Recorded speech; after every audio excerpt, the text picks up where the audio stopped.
It's available. Yeah. Yeah, you can use it. Because and the other thing with Flojo is that students who use Flojo, the PI is charged $200 a year for your student to use Flojo. So this is crazy. Yeah. Would you want to just present your slides and then we don't present slides? What session were you at yesterday? And did they have present slides?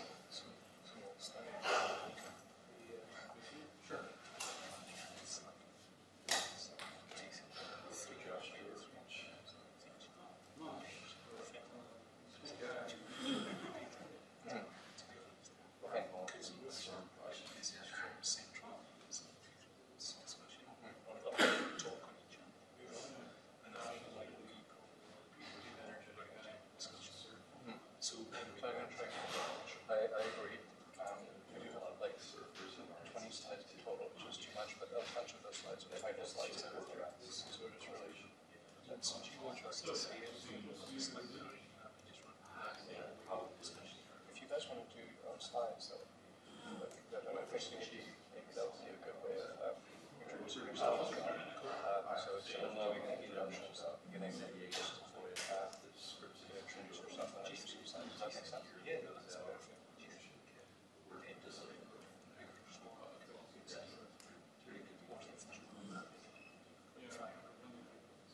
Sorry. I think that's a good idea. Maybe not everybody, but work on social media. So we just asked anyone who wanted to do it, and everyone handles some kind of project, and that's one of our questions. This project would be. Yeah, but yesterday there was and it's actually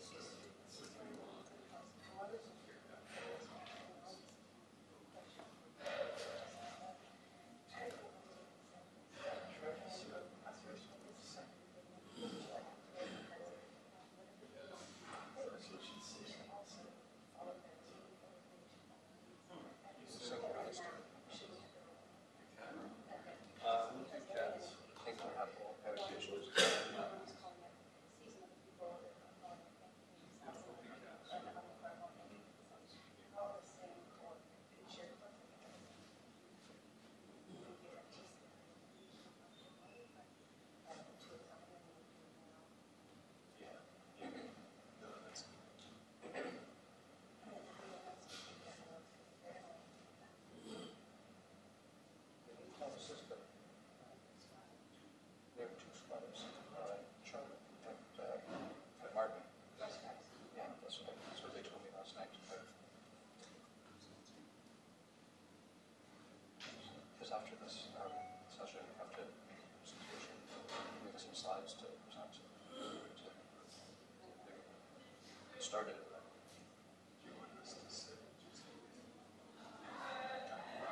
Maybe afterwards, yeah. I'm just going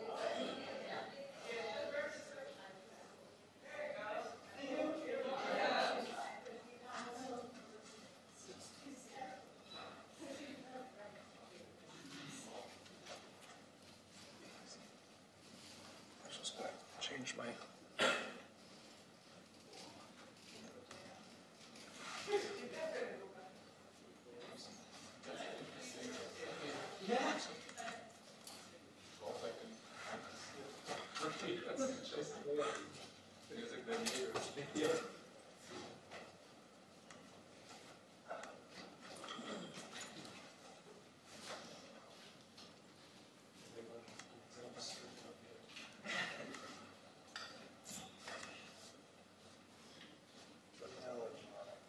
Okay, I can do it now. Yeah.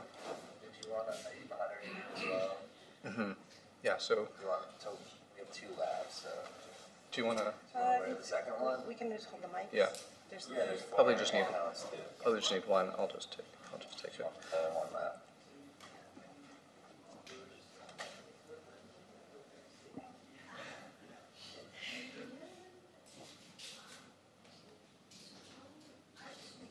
if it gets to be too much, then I think others will. You can maybe skip it if you want to skip. Okay.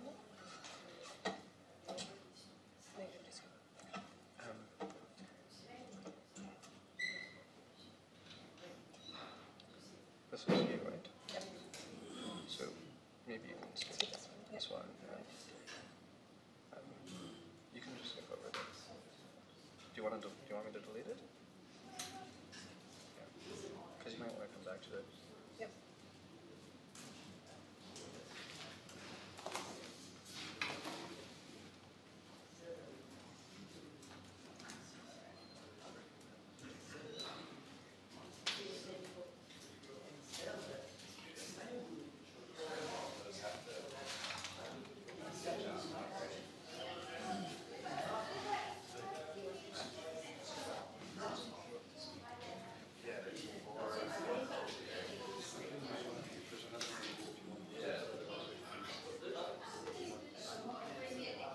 Put the other one on that side.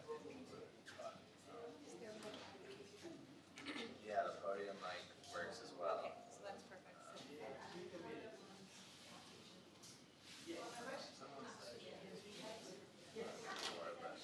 Kind of want two on that side, two on the other for the audience to pass around. Yep.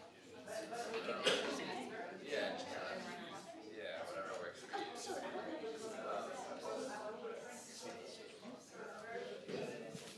Switch here. Do these two.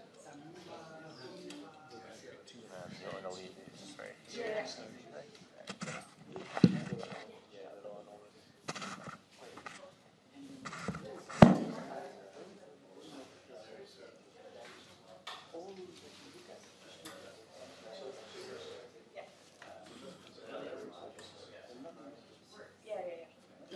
on a live. Yeah.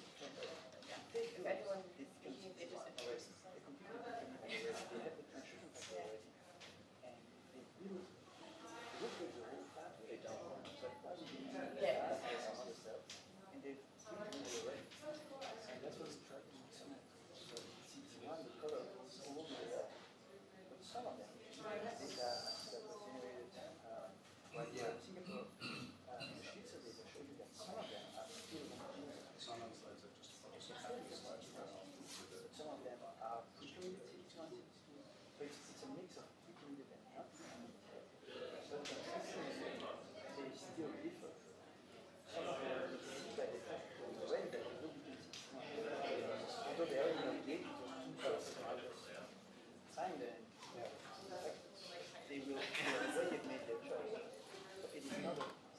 Should we get started?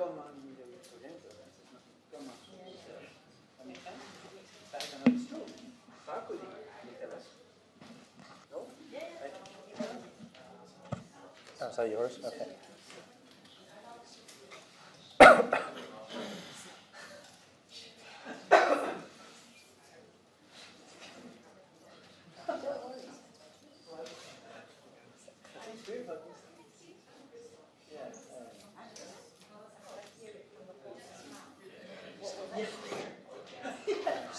Okay.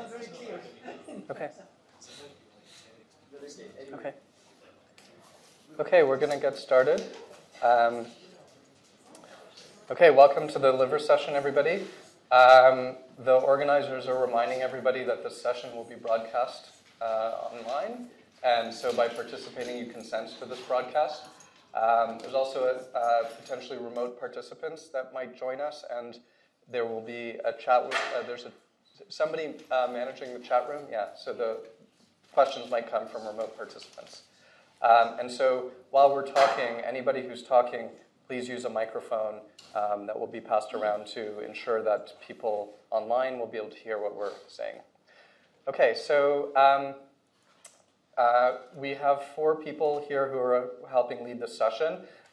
Each person I'll let introduce themselves when over the next few slides. I just wanted to provide a couple of slides introduction on where we are right now with the liver project. So for people that don't know about the liver, it's I think as many people know, it's the major metabolic organ, 500 metabolic functions. It's a major immune center. 80% or a majority of the body's macrophages are in the liver, as far as I understand. And it's also interesting because it regenerates after, it's a regenerative organ. 75 or 80% can be removed and it will grow back. And what's interesting, so I'm a computational biologist, not a liver expert, so as I'm learning more and more, some of the interesting things that I'm keeping track of interesting things that I'm learning. 20% of the world's population is affected by liver inflammation.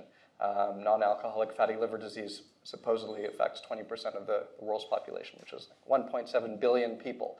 Also, viral hepatitis affects hundreds of millions of people. So there are major world health problems that we need to understand by studying the liver.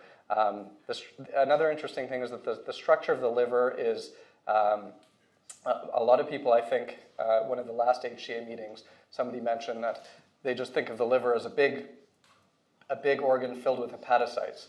But it's, the liver is structured with these repeating units, these hexagonal lobules, and then within the lobule there are these the sinusoids that are lined with specific types of cells. And this is quite, I think this is one of the reasons why the liver is the best organ, but we won't say that, but it's an interesting point that because it's a unit that repeats millions of times, studying an individual unit can really, we can focus on a small unit and then actually know a lot about the whole organ, which is different than the brain and a number of other tissues.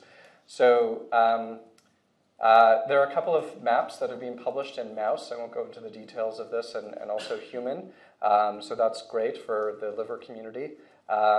There are a number of people that have connected in previous HCA meetings, and we hope to connect with additional people here. Maybe I won't go through everybody here, but because some of the people will introduce themselves here. So let's see, almost everybody here is represented in the room and will introduce themselves.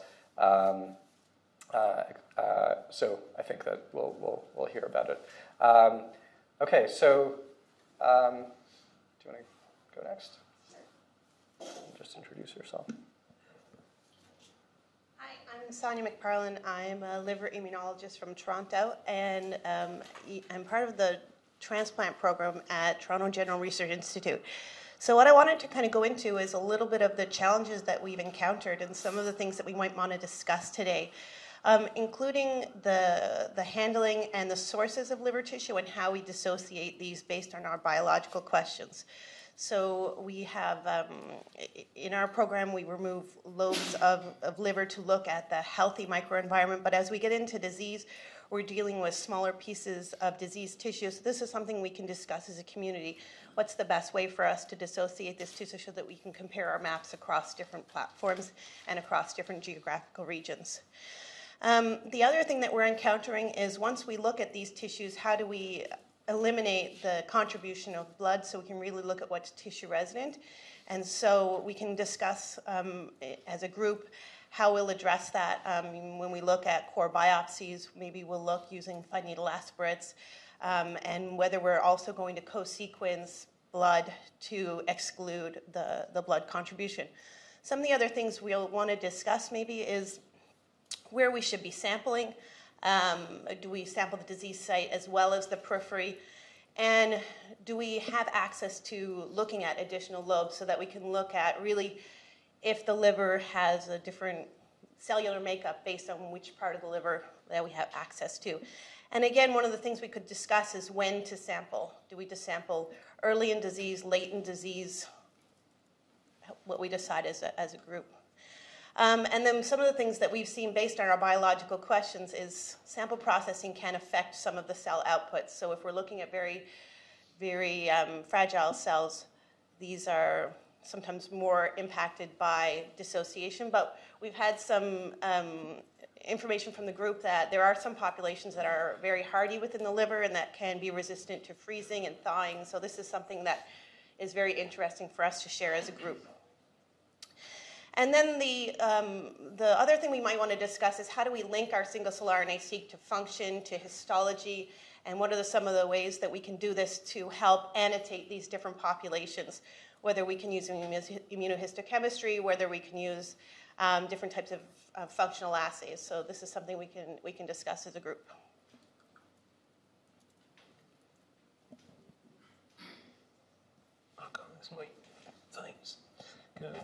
Can everybody hear me okay? So, cheers. Thank you. My name's Neil Henderson. Nice to meet you all. I'm going to talk a bit about liver disease. And is Ramnik Xavier here? No, that's a shame, because the reason the liver's better than the gut is because the gut is the exhaust port of the liver. All right? So we think the liver is the best. So another reason that we're very interested in the liver is it's got an incredible regenerative capacity. So if you look across just these simple diagrams, our holy grail would be to turn this terrible walnut of a scarred liver back into a nice crisp edge type of liver you might see in the butcher's shop. So what we're all about is trying to get at this resolution here, because we know there's plasticity. The big antiviral trials as a kind of side product of that showed us that you can reverse fibrosis in the liver, and there's both strong preclinical rodent model data but also very nice human data. So as a liver community, we're convinced that there is plasticity of fibrosis in the liver, which is not the case from what we can see in lots of other adult organs, and we don't know why that is. It's perhaps because of this intrinsic regenerative capacity of the liver. There's more and more data in preclinical models suggesting that liver regeneration per se is actually antifibrotic. So there's lots of grounds for optimism here. As it stands, we have no antifibrotic therapies. So if you've end-stage liver disease in 2018, your options are transplantation, and that's it. And if you, as Gary mentioned, if you look at how many people worldwide have chronic liver disease and think of how many transplant units there are, and we can't even transplant enough people, it's a drop in the ocean. So liver disease needs some new therapies badly. You can split liver disease into acute liver failure and chronic liver disease, and as you might imagine, the massive burden is in the chronic liver disease. Gary's mentioned the prevalence in NAFLD. It's absolutely massive. It's secondary to the rate of obesity climbing in the Western world. It gets worse every year. So we are about to reap a tidal wave of liver disease. And I'm not exaggerating. If you look at the trends, this is just going to get worse and worse. This is now the #1 reason for transplantation in many centres. It's overtaken the rest, NAFLD, NASH-induced liver disease. The viruses, we've made great progress with treatments for Hep C, which is great, but there are still many people who have cirrhosis because of Hep C. Even though we've cleared the virus, we've got to them too late. Alcohol, autoimmune liver disease are other big buckets. So what we'd like to do is use single-cell sequencing to give us more resolution, to allow us to really get at this trendy term, precision medicine, which is more than just a term. It's all about getting to the heart of what drives these processes. And so we're excited in the liver consortia to use single-cell RNA-seq to really get to the heart of this. So I've listed some of what I've mentioned already here. There are no FDA or EMA approved antifibrotics, full stop. So it's a complete open field for treatment here. And this is why pharma have become very interested in this area, because they know if we can get traction with any kind of target or drug, it's a massive market. This is common to any organ fibrosis. It's a complex orchestrated interplay, which is a fancy way of saying we know that in the preclinical models macrophages are important, endothelia are important, hepatocytes. Basically, you can find data that will suggest if you knock out a certain part of that orchestra, you can abrogate fibrosis. But in human liver disease, we've really no feel whatsoever for who the most important cell types are driving the process. The mesenchyme, we know, lays down the collagen, irrespective of the type of liver disease. It's the kind of endpoint collagen depositor, but there are various influences on those cells from all these other cell types. And so, we've got loads of mouse models where we've blocked fibrosis with small molecules and blocking antibodies, and many groups around the world over the last 30 years have been able to inhibit fibrosis in the liver, but none of these have flipped to effective patient therapies. So, huge translational gap between the targets and actually being able to treat patients. So we're excited about single cell. We think it's going to tell us things that we have never thought of at all. We've already seen that in many of the data sets that are coming out. We're seeing stuff at a resolution not possible, so it's an exciting time, we think.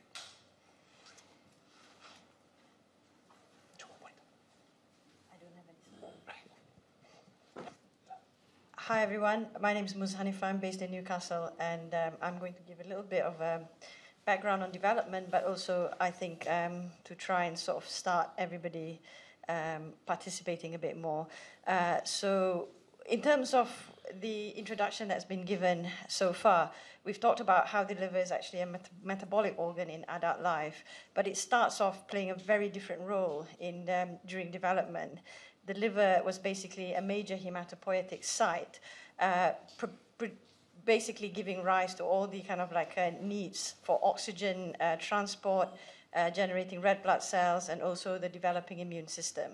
So this is a remarkable step change, and although the liver did this very effectively for a significant period of time during development, it's gradually changed and was no longer able to sort of support this, and that role was taken on by the bone marrow.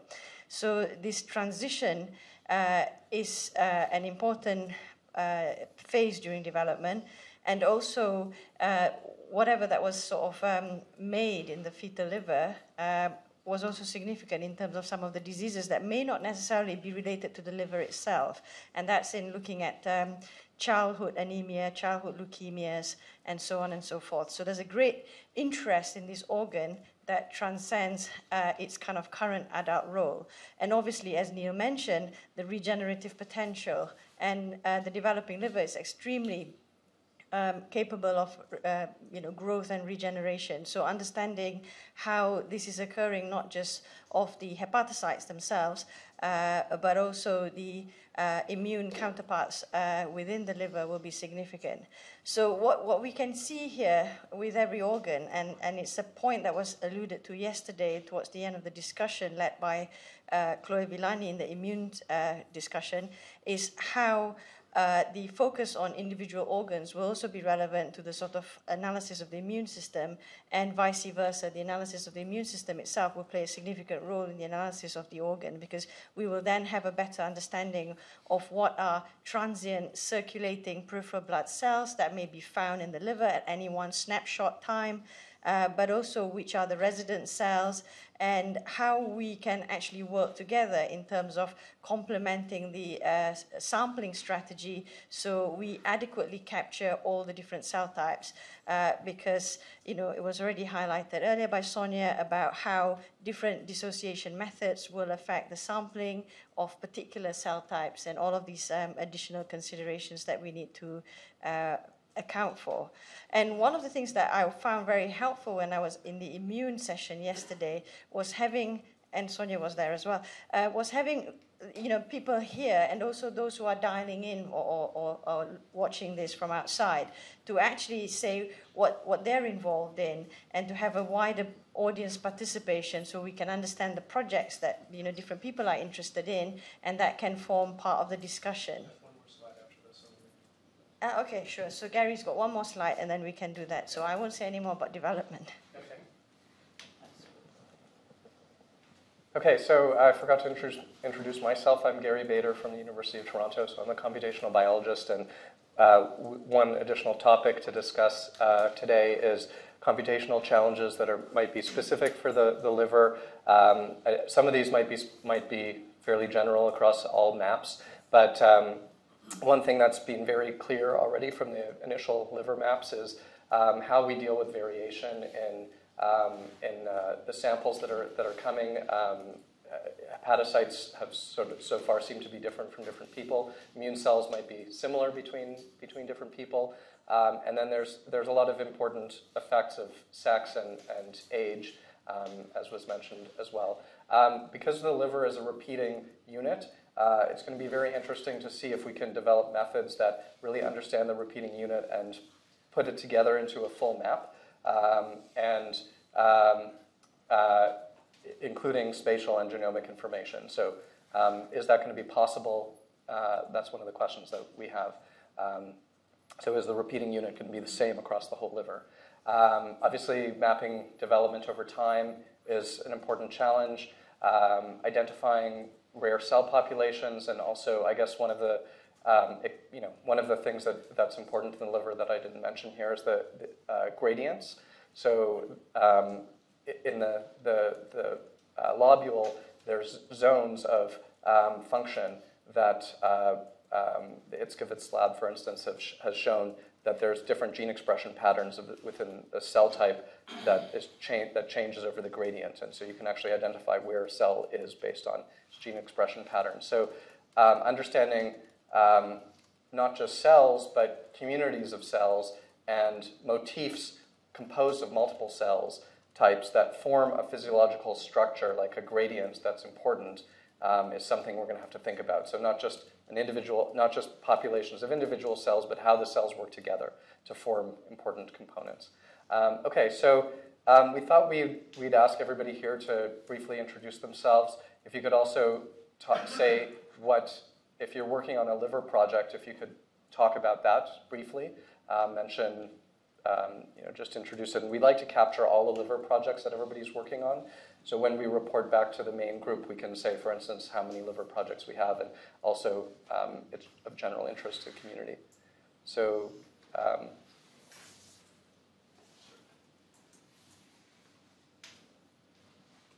hi, I'm Alan Mullen. I'm a clinician and a basic scientist over at Mass General Hospital just across the river, and my lab is primarily interested in fibrosis, primarily looking at stellate cell biology, both at the level of coding and non-coding transcripts. Hi, my name's Simon Gregory. I'm a professor in neurology, but I actually work on the liver too.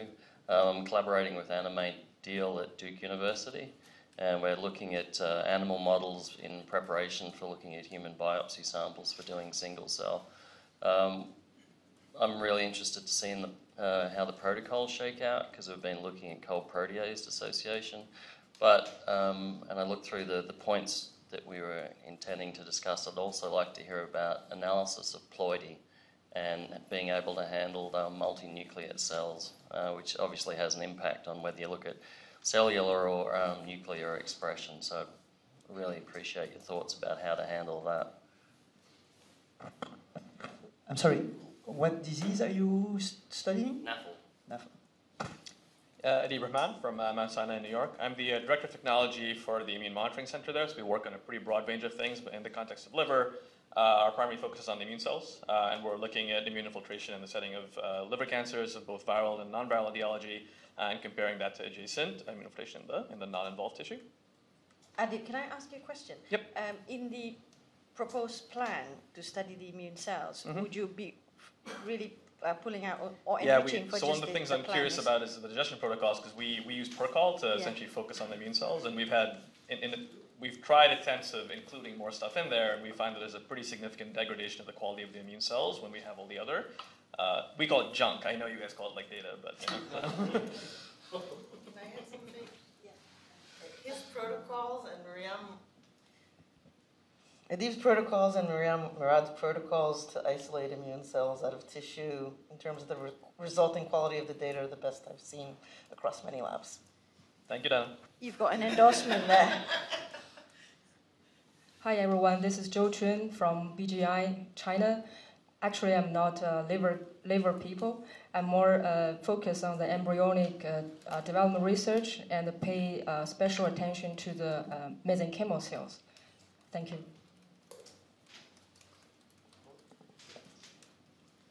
Hello, my name is Andrea Radke, and I'm at the NIH affiliated with the Germain group, Ron Germain's group. And we've been able to collaborate with surgeons, the Dr. Hernandez group at the NCI, where they're able to resect parts of the liver from colorectal cancers, primarily interested in metastasis, and they do have some prophylactic surgeries of patients that are normal. So anyway, what we've been doing with them is applying multiplexed imaging on the tissues, trying also to do some volume imaging on those organs. And one thing I would just say for disease is appreciating the role for the liver and metastasis is a major site, and that might be interesting in thinking about the atlas, what unique properties of the liver contribute to its role in cancer and dissemination. I'm not really a liver researcher here. My name is Jia Ying. I'm a scientific editor at Cell. I'm just a couple of blocks across the road. So I'm really here to learn and to see that whether there's anything that from the publishing side that we can support HCA. Piero Carnici from RICAN. I'm not working specifically on liver. We do a lot of genomics and discovery of regulatory element, non-coding RNA, and answer, and so on. Correct, Percy. My research interest is liver regenerative cellular therapies, but I also run the Cambridge Biorepository for Translational Medicine, and we provide access to liver samples to the HCA. My name is Kong Chen. I'm a research fellow from Genome Institute of Singapore. I'm not working particularly in liver. I just find it interesting. Chung Chao Hon, I'm from Japan. Working with Piero on genomics in general, but my personal interest is on encoding RNAs, in particular how that would be involved in the genetic association signal versus some cell type specificity, and that's why I'm here for the single cell. I'm Ramnik Xavier. I'm co-faculty at the Broad as well as at Mass General Hospital, interested in many aspects of single cell. Done some pilot experiments with Aviv on hepatocytes.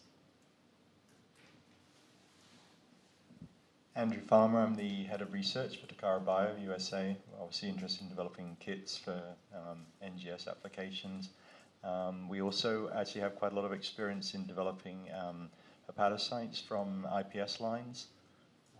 And I have a historical interest in that. I did my PhD in liver differentiation, so I'm kind of fond of the liver. Hi, good morning. I'm Karen Bahar-Halban from Shalevitkovich at the Weizmann Institute. And we're working both in mouse and human. In mouse, we're mainly interested in the special organization of different cell types. And in the human, we're working on the malignant liver, on both colorectal metastases and cholangiocarcinoma, and the microenvironment of the tumor and its relation to the healthy part of the liver. Holger Hein from the Synapse CAG. I'm representing the Standards and Technology Working Group, and we're actually here to see how we can support doing benchmarks and to see where the challenges are in sample preparation and the downstream processes. William Sullivan, I'm part of the metadata team on the DCP, so I'm just kind of interested in seeing what everybody thinks should be captured.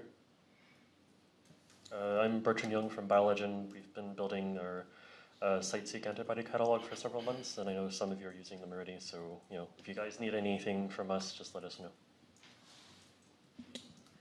I'm Kat Hadjantanakis, and I'm a faculty at Memorial Sloan Kettering in New York. I'm a developmental and stem cell biologist. I'm interested in how cells make fate decisions and how they come together to build tissues. And a particular interest of my laboratory is how the endoderm is specified and how it's regionalized into different organ progenitors, including the liver.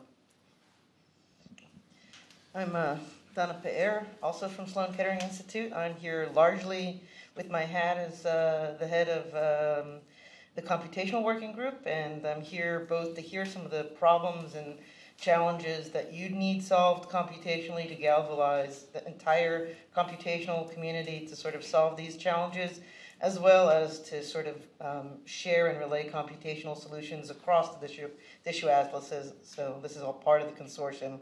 And to sort of make sure that computational needs are served and shared across all atlases. My only work on the actual liver is I also look at the cancer atlas, and we're studying particularly why the liver is such a fertile ground for metastasis to grow in. I'm Nathalie Lebot. I'm the editor for Stem Cell and Development at Nature. I'm here to hear about your needs in terms of publishing your studies. Danny Welder, I'm a neonatologist at EBI, and I'm not a liver expert, but just generally interested in how and what kind of data you're capturing. Hi, I'm Gabby. I'm also at the EBI, and I'm a user experience designer working for the DCP.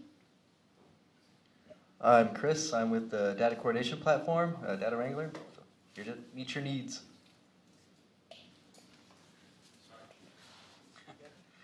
I'm Lon. I work on the back end of the DCP. I'm just here out of interest. Hi, I'm Christian, part of the 10x Genomics. We're interested in developing single-cell technologies and analysis to support work on single-cell, so including the liver. I'm Richard Shorman. I'm the director of the J. Craig Venture Institute, and we mainly work on the immune system in the brain. But we're also developing computational methods that can be used across the board. Jay Shin from RIKEN, mainly involved in genomics, but had past experience and interest in liver cell reprogramming. I'm Jenny Rude. I'm here at the Broad, and I provide writing support for the HCA. And my main job here, aside from the fact that the liver is fascinating and I'm excited to learn a lot about it, is to moderate the YouTube live stream. But unfortunately, nobody has dialed in yet. I mean, people are watching, but no one has actually spoken to chime in what they're working on. Hi, Ram Dasgupta from the Genome Institute of Singapore. I'm a group leader there. We're interested in tumor heterogeneity and mapping tumor evolution under different selective stresses using single-cell transcriptomics. Yeah, and in the context of liver, we just started a program where we are looking at liver cancers. Hello, my name is Brandon Wesley. I'm in Ludovic Valia's group in the other Cambridge in the UK. I'm particularly interested in single-cell analysis of the liver throughout development and modeling this using induced pluripotent stem cells and ES cells to recapitulate these developmental events. My name is Dominique Grün, and I'm working at the Max Planck Institute in Freiburg. And I'm interested in cellular differentiation and cell plasticity in the liver, and in particular also in liver stem cells. So we've begun to work on this, and we are also interested in the spatial organization of the liver and tau cells crosstalk with each other. And for this, we are, apart from single-cell RNA-seq, also developing or establishing at the moment spatial methods to explore that in more detail. So I'm Charlotte Scott from the VIB in Belgium, and I'm mostly interested in mononuclear phagocytes in NAFLD and also in acute liver injury. Yep. My name is Martin Guillaumes. I work closely with Charlotte. We mainly look at the healthy liver. In fact, we're using the site-seq approach. Some of the antibodies came from BioLegend, in fact, where we make a big panel of human and mouse just to also spatially localize the cells with the Akoya system from Gary Nolan, and combined with site-seq for the flow and single cell. Did anyone, did we miss anybody? Okay, great, thank you very much. So that's really interesting because there are some people that I think we should connect with that we haven't connected with as much before. Okay, so some of the questions that we had, I think some of them were mentioned. We talked about already who is collecting liver samples and what types of diseases are you studying. One of the other challenges that we face is that Sonia mentioned is where the liver samples are coming from. So we need to, I think one of the bigger challenges in the community right now is figuring out how maps from different types of samples, what those maps look like. And so Sonia mentioned it briefly, but for instance, we can take the whole caudate lobe, and that's a whole lobe of the liver. If someone takes and so you can, in that case, you can remove the blood by perfusing, or it's easy to remove the blood by draining it. In a fine needle aspiration or some other type of biopsy, you might not be able to do that. There people are taking different chunks of the liver, sometimes in the context of inflammation. So liver, I guess, is easy to get inflamed. It's easy for the liver to become inflamed, and many of the medical situations that allow people to get access to liver, inflammation is an important part of the background of the disease. So for instance, just in the transplant program, the caudate lobes come from people that have passed away, and they're brain dead, so they've been declared brain dead, and it's been a couple of days, I guess, plus there might be some background ICU stay and other things like that. So the entire body is like a storm of inflammation, as far as I understand from that. And so when we get the liver, we don't know what the natural state is before then. I think maybe other people could chime in on different samples that they get and what the particular states that we might expect the liver to be in when we get those samples, and other challenges with accessing the samples. Yeah. So I could add to that, Gary. So like we saw with many of the breakouts yesterday, clearly the sampling protocols are quite different at times. So we have deceased donors. In Edinburgh, we're able to get a piece of tissue before the cross clamps go on at the time of transplant, so we have no ischemic time in someone who's not usually been in ICU. Our normals are offcuts of colorectal metastasis of bulb resections because we can't think of a better sample for healthy, although we would all love pure healthy. That's challenging in Scotland anyway. So there are various different flavours. I'm not sure, Dana mentioned yesterday in lung about trying to look across the different sampling workflows and protocols, and we can do that now in liver, and there are very sophisticated computational techniques, but I'm not sure we should. I think we kind of agree that we should never really look to homogenise the workflows in the front end completely, because that's probably impractical. In different centres we do different things because of the way that local centre works, but it'll be fun to start mapping the different data sets to see how much commonality there is, for example, between Sonia's Toronto data sets and ours in Edinburgh, which are procured in a different way, but are we getting the same type of information? So I think that should be fun to look at. Anybody else? So, anybody else? Yeah, okay. Actually, I think Dan has gone now, but on the question about Perkel gradient or not. So we love Miriam's mirrored work a lot. It's not a frontal attack or anything, but we do think that the Perkel, it gives you very live cells of high quality. So the ones that you then process for a single cell is great, but you lose a lot of cells along the way. And for example, we've seen some of the resident Kupffer cells. You lose a lot of them. You will lose your hepatocytes, things like this.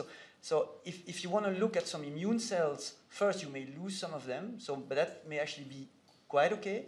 But for the non-immune cells, yeah, that would really not work if you want to make a sort of general atlas. Maybe look at activated fibroblast and these type of interactions. So I think most people in the consortium for the moment don't use gradients. And we think you can really improve the dissociation protocols so that you don't really need gradients. But then the question, of course, is how do you get rid of the dead cells? The way we do it is we do flow cytometry. We remove the dead cells by flow, and then we sort this way. I don't know if someone else has an opinion on that. There are a few others that will raise their hand. Yeah, I completely agree with Martin. So that's also how we are doing it now. So we started with fractionation. And of course, there's always the risk that you lose some cell types. And then we started to sort by flow cytometry from the mixed population. And by this means, we basically get all the populations that you would expect. So I don't think that there is really a need for prior fractionation. Yeah, so most of the normals that we are getting is really in the context of HCC, so it's a non-tumor normal. And in terms of fractionation, we are happy to share some of the protocols for dissociation and fractionation, but for dead cell removal, we go through a max sorting, and rest of it, we just put it through a CD45 positive negative at max sort again. So, and this seems to be, has kind of really enhanced our ability to get the tumor as well as the non-tumor cells. So we are doing max, not fax here. I think so. So I would absolutely agree. If the goal was to be doing an atlas, clearly you want to capture everything. Our goal is not necessarily to do an immune atlas, which is a little bit different. But an important consideration is, so firstly, I don't think you want to fool yourself that you're getting everything because you don't use a gradient. Because I think an easy question to ask is Kupffer cells. Right? For those of you who work in Kupffer cells, what's the ratio of Kupffer cells to T cells that you see if you don't use a gradient? It's probably pretty similar, probably more T cells, I'm guessing, in a single cell seq data set. Compare that to imaging, there's like 100 times more Kupffer cells there. Right? So there's clearly differences in liberation of cells from the tissue by digestion itself, independent of the gradient. So I think the idea of trying to capture everything is a little bit difficult, regardless, unless you're doing an in situ approach. A second challenge also is that the presence of these dead cells, even though you may end up with them in your analysis, the ability to infer much about them is very difficult because their RNA is very degraded. You have a lot of poor quality cells that don't pass filtering based on thresholding, so you're going to lose them in the end anyway. And so I think there are some pros and cons there. Our goal was more to focus on those cells that were going to be analyzable anyway, and so we thought instead of computationally filtering them at the end, we should try and experimentally remove them at the beginning so we don't waste bandwidth on them. But that being said, I completely appreciate the value of doing the alternative approach. And if you guys have good protocols for profiling hepatocytes, I would love to incorporate some of those into some other studies. So this is a really excellent conversation, and one of the things that we really wanted to get out of this is for this conversation to continue online, offline, and have people kind of compare protocols. Because one of the things that we've seen, actually, for our approach, we were more interested in all the cells and how they kind of are represented with respect to each other. So we really did, other than dissociating the tissue with its own vasculature, we looked at everything, and then computationally the dead cells were removed using the mito filter and the number of the genes expressed. And so but one of the things that we're kind of interested in doing also is looking at, how that affects the viability of each of these populations. And the other thing that was really interesting to us is that the more, depending on our biological questions, so the endothelial cells were really sensitive to any of these manipulations. And the hepatocytes also. So really, if we can have a conversation offline about people's individual interests and the protocols that they've already optimized that are working for each population, then we can kind of speed up each other's workflow. But it might be, following on from Neil's suggestion, one way of going about it is actually to take all the data sets and see what population is present in the respective, from the respective protocols, because that will give us a sort of a quantifiable measure of what we're missing, the known knowns, known unknowns, and unknown unknowns. And then we can actually kind of, discuss further in terms of where to go with the protocol. Sorry, that was... Yes, so in human brain, we've basically given up on trying to isolate intact cells.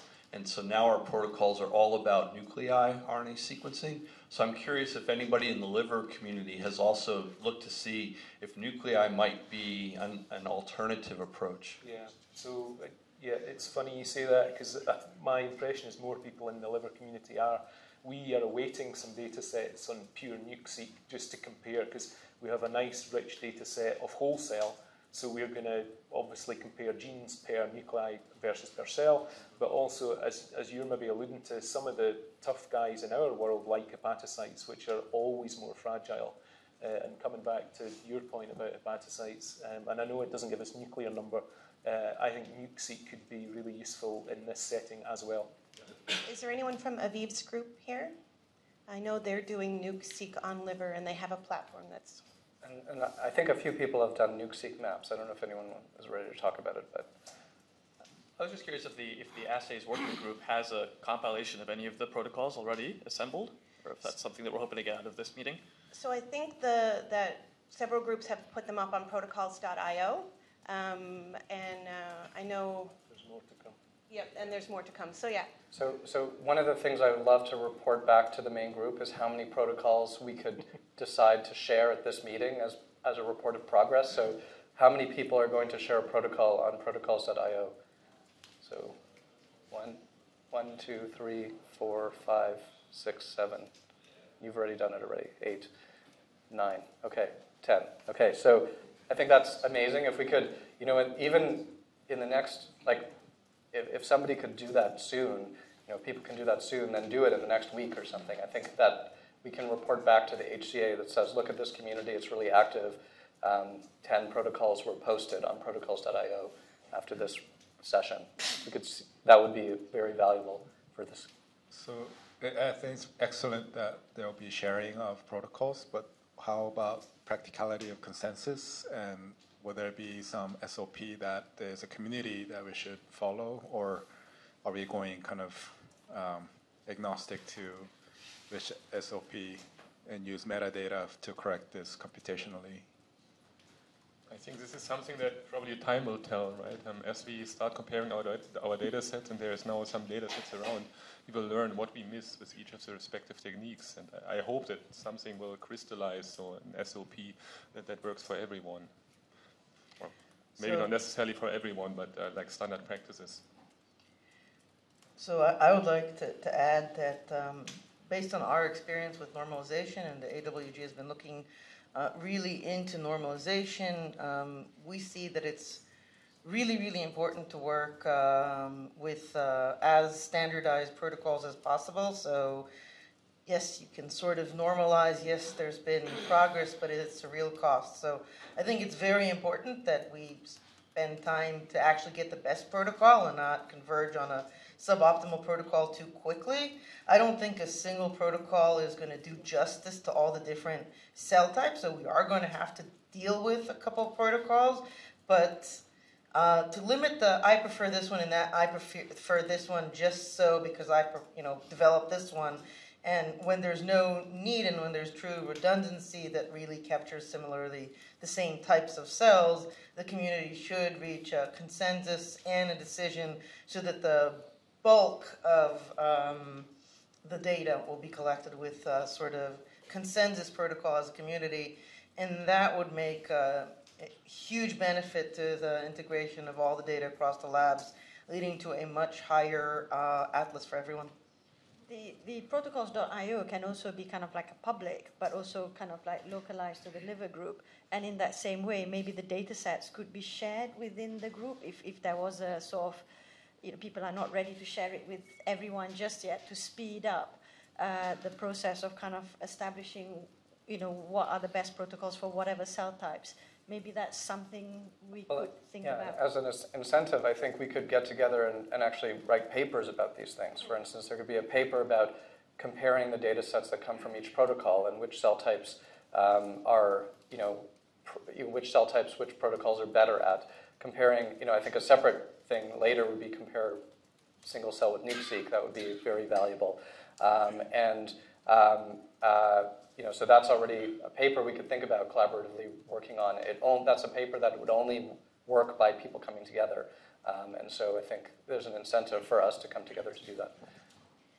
One of the interesting things that came up in the Toronto kind of single cell working group is that the students flipped the dissociation protocol. So instead of putting the liver chunks in enzymes in the presence of the GentleMax for the 20 minutes, they first pre-incubated the tissue, brought it up to in the enzymes and the calcium chloride for 20 minutes, teased the tissue, and then did a very quick 36-second GentleMax spin at the end. And what they found by flow was that the ratio between the CD45 positive and negative cells totally changed. So you had more parenchymal cells because instead of hitting the cells right away with GentleMax, you pre-incubate, you started to tease it apart. So this is some of the stuff we can share on protocols, kind of say, this was our decision based on this little note. We flipped the protocol and we found our 45, so that people that are only interested in 45s will use this protocol. People that are interested in 45 negatives use a different one. So we can kind of have a working group. I have a small comment about once you say cell type, so to what do you refer? Because I think same cell type may have different annotation, especially in liver, because everyone knows easily can be inflamed, and it's a major site for metastasis and local tumors. So what is the exact definition of cell type? So that's actually, what is a cell type is something that is extremely unclear, and there's no consensus on it, and it's one of the most widely used and illy defined terms in this community. But I think that at the end of the day, what we do have are profiles, and we should work directly through comparing the actual full profiles as well as our labels. And once you have the full profile, and you can break it down to factors, and you could say that the difference between this and this is inflammation. That's information. That's the value of actually looking at all the transcripts in the cell. So you can have a label, but you could have the data that supported that label, and you can compare the data directly. And I think there's going to be more and more metrics and tools and criteria by which you compare populations at the data level rather than at the label level. So to facilitate the isolation of the different cell types, I think it's good if we converge on a definition of major populations. So of course we all agree about hepatocytes. If we, for example, use ASGR1 as a marker to enrich for hepatocytes, and that works very well. And then endothelial cells, we have some macrovascular endothelial cells in the liver, sinusoidal endothelial cells. We have ABCAM positive cells, which comprise cholangiocytes. And then, of course, we have the immune cells. So I think to have protocols for these major populations is already an important step. And then we can, of course, resolve further. Just want to emphasize Dana's point earlier, which is, I think, very important in terms of the cell type. And I agree the definition of the gene modules that I expressed will be best to guide what we call them. But coming back to that point, and again, Dana emphasized this, it would be useful maybe in the first instance to just look at, non-inflamed or normal liver as best, healthy, normal, whatever that is, defined as, and then just look at how many of those data points are represented by each and every one of those protocols, and then taking it to the next step by then saying, what does it look like during inflammation, and then describing them purely based on their gene expression modules, and then having a consensus community opinion of what they should be labeled as, which may not happen during the process of data generation, but retrospectively. And there will be many iterations of this, which is, probably what we would expect. Might be a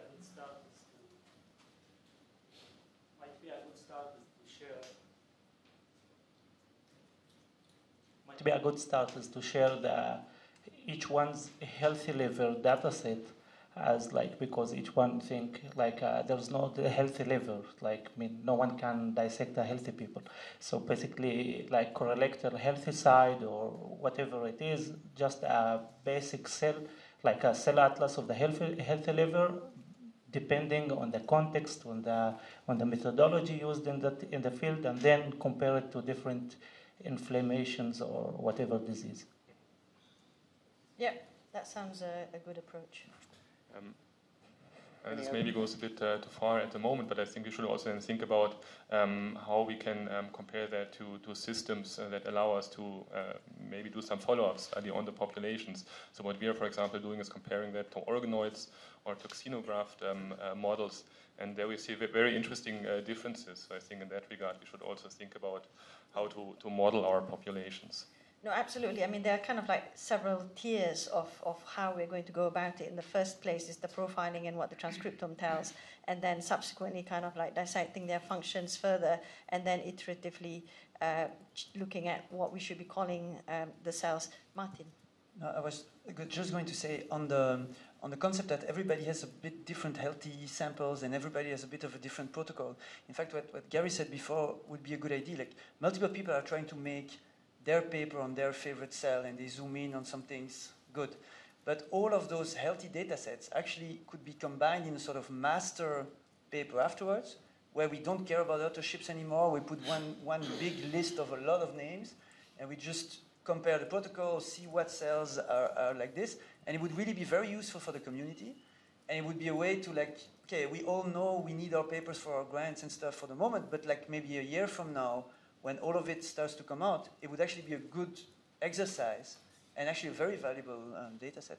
Yeah, and I think you could also tease apart effects of ischemia, non-ischemia. We all assume it's having a big effect in the data. We don't know. So there'll be lots of variables we could look at. Any more discussion about protocols? Yeah, maybe one thing to add. I think it is useful what you are saying, Martin, but of course there is a convolution of different sources of variability. There's the protocols, and then there's the different origins of the samples. So I think it would also be good to test the different protocols on the same source of material to really see what the technical differences are related to the protocol. I completely agree, but you could start to compare. Yeah. And then sure, of course. I mean, that's an obvious starting point. I'm just saying that we should then think about taking that a step further in a coordinated way. Any more discussion about protocols? Another topic that we can discuss is spatial aspects. So one of the, assumptions that we might make about the liver, because it's formed of repeating units, is that we could study a repeating unit. We could study one of the units, and then it could be, the knowledge can be extrapolated to the entire organ 1 million times. So do people think that makes sense?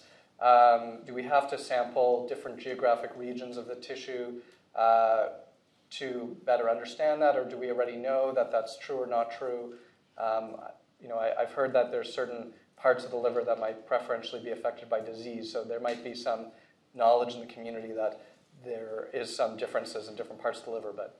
Yeah, I mean, I would say it's probably too early to say that it would be similar, and we probably would need to kind of test it empirically, because the disease as well as response is in fact quite different in different parts of the liver, especially with ACC as well, right? So I don't know if we can make that assumption right now, right? That might be a good starting assumption, but that needs to be... That's right. Yeah. Needs to be tested, yeah. So you could think of a draft version making that assumption, but then... Yeah. I'm not sure if it's feasible at all to get samples from all the parts of the liver, but I was thinking that maybe it's useful in that regard to look at the mouse as a model, because I mean, if the liver is really different in different regions of the liver. That should also be the case in mouse. So maybe this is like something that we could use here. I think, Dominic, that's right, but as you know very well, you know, a guy who's had NASH for 30 years is very different from a mouse with 6 weeks of carbon TET. So I was just thinking the data on all of this, I think, is incredibly scant about regionality of disease. So like everybody's saying, I think complete open mind on this one. Yeah, I was maybe just talking about a healthy liver, so the normal liver. If there is like regional differences, of course, in the disease, it's a different story. Yeah. I agree. Yeah. Someone want to talk about spatial analysis? Yeah. Yes, I think the lobule, so like the metabolic zonation, so that's maybe one thing, or the repetitive makeup of the liver. But what I find very interesting and very important is also like the microenvironment of each cell type, so how cells communicate with each other. So one thing that we find very interesting is, for example, like co-zonated sharing of function between different cell types, and we do have some evidence for this. And also, since we're interested in the liver stem cells, and we also have some candidates for this, we're interested in how these cells are instructed by their neighbors in order to, what processes they undergo. And I think it would be good to have some high-resolution methods in place that allow us to look at the liver at this level of granularity. And in my lab, we are trying to establish the seq-fish method in order to combine it with single-cell RNA-seq in order to get at this level. But we are not there, so it's something that we are entertaining. Yeah. So, Karen, you know, you guys are world leaders in spatial zonation in the liver, and we've got lower throughput stuff like SM fish and things. Have you any comments to make about what you see as the next step? Or yes, so in terms of the mouse, different lobules, we don't see differences in zonation patterns if you compare the different lobules, the different lobes of the mouse. Look, the metabolic zonation stays the same. In the liver, we started to do some laser capture microdissection of different regions, and it's close to recapitulate the zonation of the mouse zonation. It's just preliminary results, but looks the same. So from your experience, you're saying that different regions, different lobes of the liver, the lobules look the same? Yeah, in the mouse. Yeah, in the human, we don't know from where we got the tissue. I think it's very interesting that the main heterogeneity would be in these sort of much smaller zones of the zonation, but also, as Dominique said, maybe even along that way, in like smaller units along that zonation step. Yeah, I didn't understand the question. No, it's not a question, but I mean, the interesting thing is that when you then have a human, you don't need to sample 10 different zones in the liver. You can actually take one tube like this, and then you'll probably have the zonation anyway, and then you have to focus on a much smaller scale. Exactly, yeah. So Dominic raises a very good point about the microenvironment in the liver and about how we actually confirm some of our hits in the map by function. So do people want to comment on how they're assessing function of the clusters that they're identifying? Can I ask one other question about the spatial things? That? So when people are collecting cells for transcriptomics, are you getting histological annotations though at the local level? Because that's probably, I think in a healthy liver we can assume everything's about the same. In a diseased liver there are probably important sort of regional differences, and it would be nice to kind of have some pathological reference for that. Yeah, so just to speak to that, in human, in healthy and disease, we're seeing clear topography. And so we've been very surprised in a nice way about how restricted some of the subpopulations we see in cirrhosis are to the scar area, which is obviously a major interest for us to get at targets. So in human it's recapitulating nicely, in disease as well, is all I would comment on that. The way we're trying to approach it is that we're using the single cell on 10x combined with its site-seq, with the hope that we get surface markers that can distinguish the cells. And then we use the Akoya system where you can go to 25, maybe more surface markers at the same time to localize them. So, because indeed the main key afterwards, especially in disease, is to find why do we have different types of immune cells, where are they located. And so we don't use the fish type of approaches, which are even cooler, I must say. But we use the protein approach. Also because the advantage going to function is that once you have a surface marker, you can sort them in bulk And then you can actually look at metabolic profiles, ChIP-seq, you can put them in vitro, see what they produce. So this is the approach we would take. Yeah. Just to extend that a bit further, yes, so we're also using antibody-based surface markers, mainly the Vectra from PE. So it's 6 markers plus DAPI basically, but with immune profiling. And in terms of function for the samples that we're getting for HCC, normal as well as HCC, we're also generating organoids. And so then for functionalities, we could do loss of function, gain of function studies here. I think it's great that there is a lot of variation in terms of how this is being done because, in situ RNA and in situ protein and so on and so forth with, different modalities, either the Vectra or the Akoya, imaging mass cytometry and so on and so forth, that will all, I think, again, very much act in a very complementary fashion, contributing and adding to the data sets in the same way that we suggested that we can use the different protocols and different platforms to generate the data sets and then look at what everyone captures and what may be missing. But I was just wondering whether, from the perspective of the DCP or the kind of computational side of the HCA, would this be of something of interest to kind of like get data sets from lots of groups and to actually see how representative the different samples are, or is it something better done by the kind of like smaller specialist interest groups within HCA? So there is a CZI effort called SpaceTX, which in the brain is doing these comparisons systematically. I'm not sure the answers we get in the brain are going to replicate and be the exact same answers in every tissue.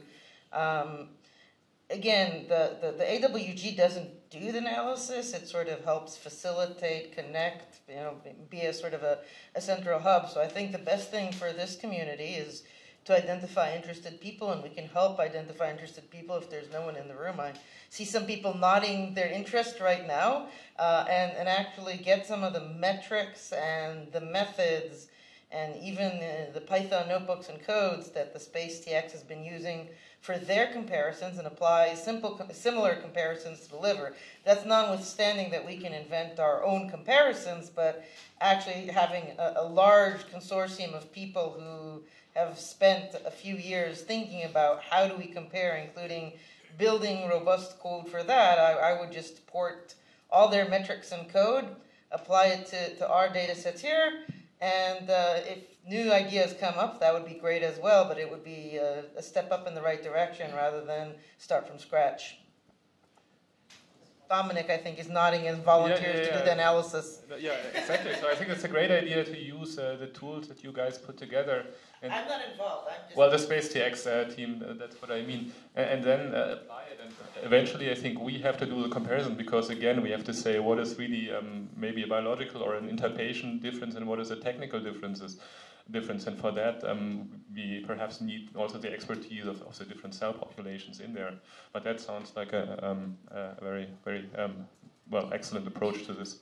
There was also, at the single-cell genomics meeting, Rahul Satija already showed pure single cell of one source and then single cell site-seq of another source, and already those combine and then making sort of atlas of atlases, so generated on different platforms and trying to integrate them. It's not with the spatial already in it, but already it gives you some idea that it can be done. So a lot of people are working on this type of thing. I wouldn't trust that as is blindly. I would do a more systematic comparison.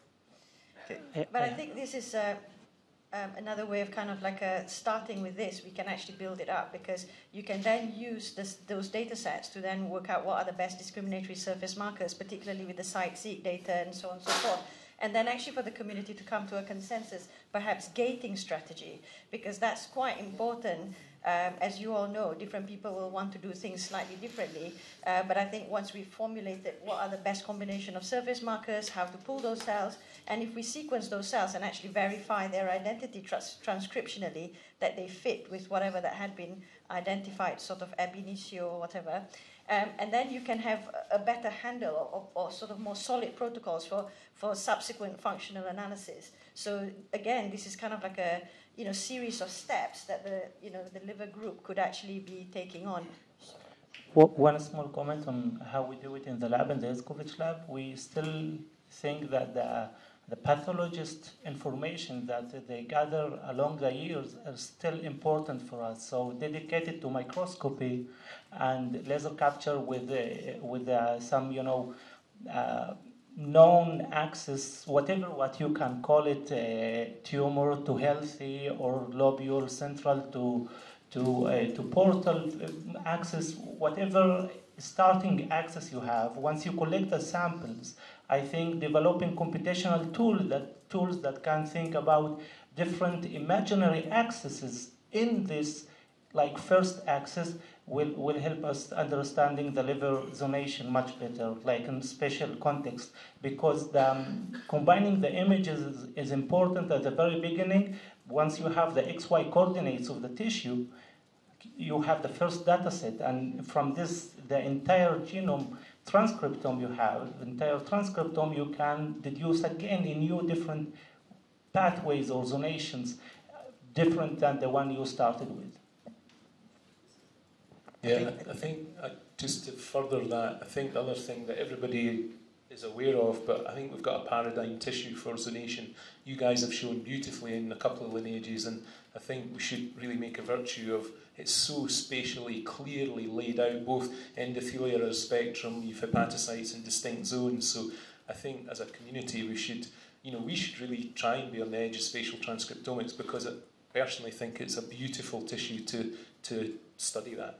But actually, even what you said on the inflammation, you then get a scar, and then it's also an axis towards the scar, right? Which is then a sort of new gradient, and then you could actually work the same way with the same type of techniques that you use in a gradient towards the injured zone. It would probably give you also a very nice gradient of cells and interactions along the way. Yeah. The other kind of general question I have is, we have SM fish, we have antibody with nice confocal, we can do Z-stacks. Does anybody have any comment on going beyond these two main modalities, nice confocal fluorescence, SM fish? Because people sometimes ask me, could we use some sort of cross-sectional imaging? Clearly the resolution's not cellular there, but I'd be interested just to throw that out to everybody here about what thoughts are on the next step. Yeah, I think you said that word. I'm not sure if you really meant that, spatial transcriptomics, so you're also interested in doing this, right? I mean, this is a good method. Of course, it's limited by its resolution, but I think on the other hand, if we know many of the players and how they are zonated, it can help to co-localize cell types that we don't understand that well. So we now know about zonation of endothelial cells and hepatocytes, but for Kupffer cells, I think it's still a little bit unclear, and for stellate cells, but maybe by analyzing these spatial transcriptomics data, although they are low resolution, you can find out more about this. So that should maybe also be part of it. And personally, in my lab, we would like to just try it on the liver, so we haven't done it yet, but we're interested in doing that. There are two other modalities, the imaging mass cytometry, which also gives the capacity to multiplex quite high, a bit like the Codex or Akoya system. But there's also, in terms of very complementary to spatial transcriptomics, but at the protein level, but lower resolution would be wide field light sheet imaging, where you can go to a reasonable amount of thickness. But those are kind of like the layers of the atlas. You've kind of got a version 0.5 or 1 with Gary's, and then gradually building it up, integrating the various modalities. One thing I wanted to float out, actually, which we all may be doing sort of independently, well, I certainly do in terms of working with a pathologist specializing in development, whether, because I think it'd be very important to actually bring in pathologists who've spent, 20 years looking at blue and red sort of sections and having all this knowledge. How can we harness their interest and involvement in this endeavor? Can I ask one last question before we move to the pathologist? Is anyone using the Hyperion system? It's from Fluidigm. It's linked. Yeah, okay. Because also there, you could actually do a lot of antibodies. Yes. And then localize them this way. It would be very complementary to the Akoya and maybe even better. So you have it running on the liver? Yes, on developing liver. And you have good data on that? Yes. I'm surprised. It's the first time I've heard anyone get good data off of that system. Yeah, I mean, well, I can show you. So So just just to go back to your question about the pathologist, in our team, our pathologist is one of the most excited person on the team. The fact that we've shown him that we can just give him a map. He's been spending hours looking at different antibodies we're testing that we've identified through the map, and the pathologists are super excited about the fact that we can give them this kind of transcriptomic map. I also just wanted to mention standard imaging techniques that not necessarily proteomic or high throughput proteomic or transcriptomic, but it would be nice if we could get some kind of 2D or even better 3D volumetric, very high resolution image of the liver or the lobule, so that we could actually build a real 3D map. Because I think it would be nice at the end to have a 3D map that everything gets linked to. In the liver, we haven't talked much about the vasculature and the bile ducts, for instance, but there's a structure in there that needs to be mapped at some point, spatially, probably easy to spatially map with existing imaging technologies, and then having a 3D lobule map that you could attach and just build a virtual map would be quite interesting. So, pardon my ignorance, but doesn't Marino Zerial in the MPI in Dresden, hasn't he addressed that question a little, using multiphoton microscopy, clearing of samples, and deep tissue imaging? And I think he's looking at the liver. Well, I don't know, so I'll check it out. One of the things that we were thinking about is exactly what you're saying, yeah. because he has, I think, built. Oh, sorry. So he has actually, I believe, built in some context a three-dimensional map of the tissue architecture of the liver, but I could be wrong. It may be worthwhile trying to look out some of that okay, work. I'll check it out. One of the things that we were looking into is volumetric electron microscopy, where you can build a very high-resolution 3D map of a 1 millimeter cubed region or something like that, which is perfect for the lobule, which is 1 millimeter in diameter or so. Okay, anything else on spatial pathology? So one of the other questions is, is anyone interested or working on fetal and pediatric samples? And want to talk about their experience? Sure. So I'm looking at the development of the fetal liver, particularly the parenchyma, so cell types such as the hepatocytes, cholangiocytes, stellate, etc. And a lot of the samples actually come from us. Some of the early samples, pre-hematopoietic stem cell infiltration, come from our group, and then the adult samples come from our group. And essentially what I'm looking at is mapping the trajectory, so the projection of these cells through this pseudo-time space, and seeing how the profiles of these cells really change over that time. And then not only just looking at the trajectory of these cells, but then at each distinct stage, how they kind of interact with one another, and teasing out those cell-to-cell interactions, which is very important in this case, because we already know from past publications and some of the Takebe papers that the endothelial cells, the mesenchyme, the hepatocytes are necessary for localization for organoid formation in vitro, and kind of looking at the pathways that are essential for that development in vivo as well throughout the developmental stages and when those kind of arise. So that really goes hand in hand, I guess, with the stem cell expertise that we have in Ludwig's lab, and trying to recreate those developmental events and see when they're important and essential throughout the developmental time course.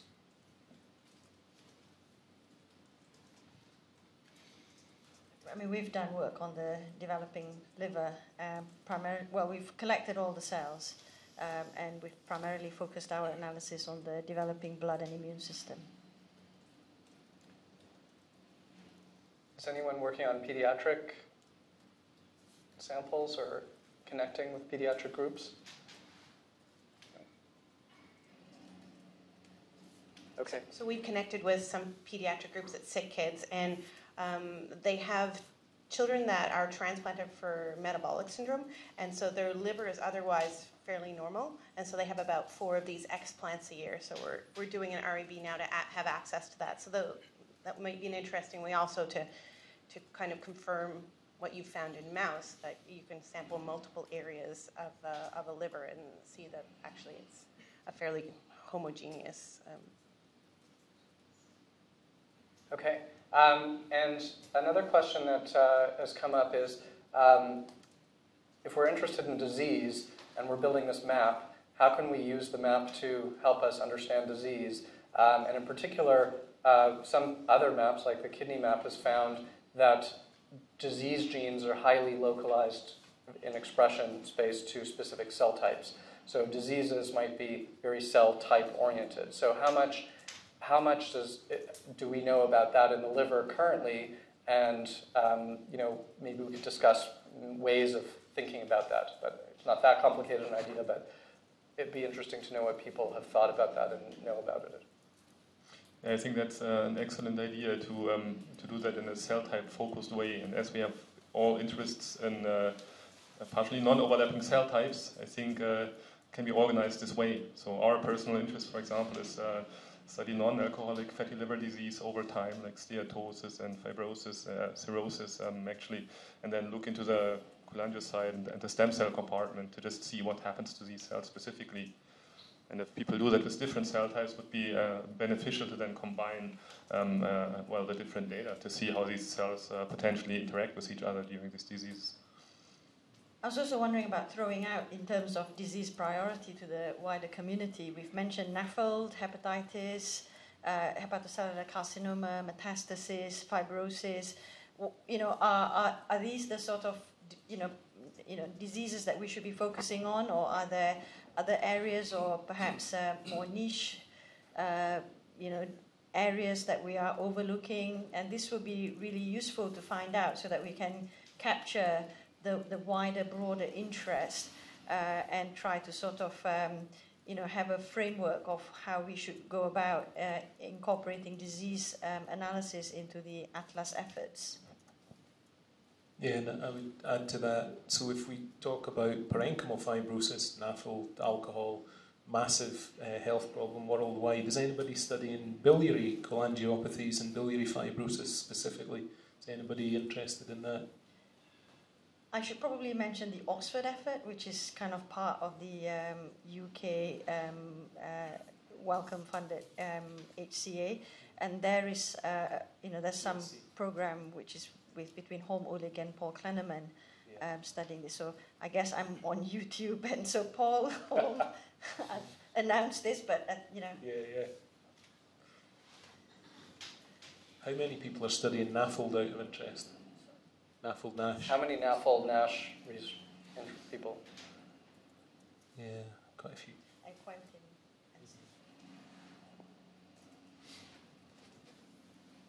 And I think that with regard to healthy liver, some of the methodologies for dissociation are quite well established, but I think that's really where the power of nuclear C comes in, is with NAFLD and NASH, where the tissue is so fibrotic, and after injury of death and ischemia, and by the time you actually receive the sample, there are very few, there's a very low viability of parenchymal cells in general, particularly the hepatocytes. And I think in this case, where you can't really extract viable cells from the tissue in end-stage diseases such as NASH, then it's really, really valuable to have that nuclear sequencing. And I think that power in comparison to those data sets, because you can compare those data sets to whole cell, single cell sequencing, I think that's very, very valuable to do in this case.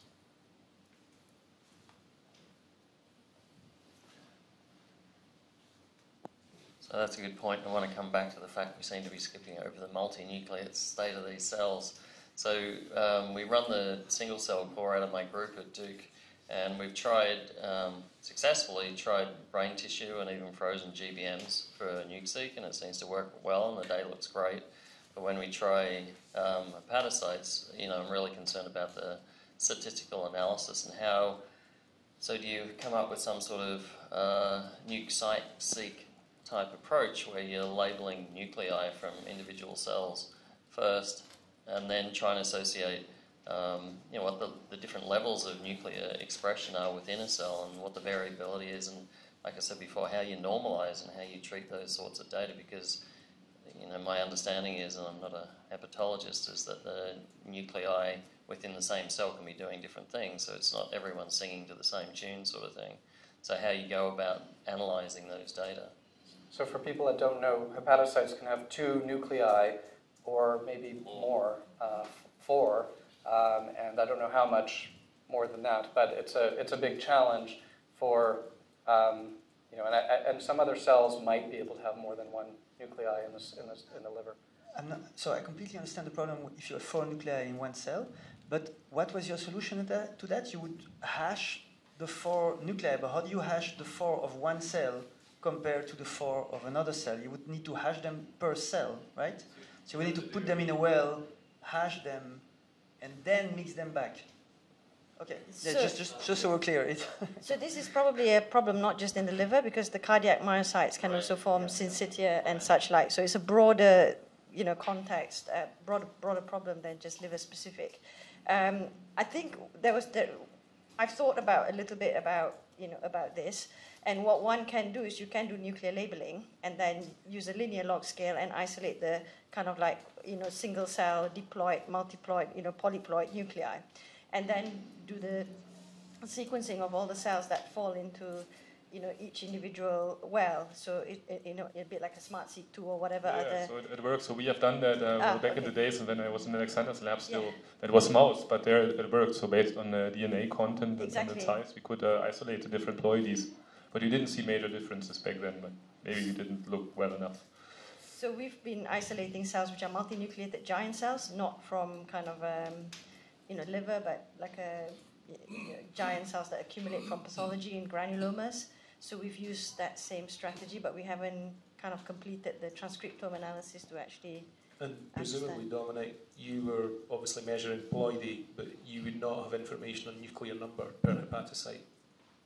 Sorry, I didn't quite get it. So you can measure, absolutely, host stain will give you ploidy, but how do you measure nuclear number?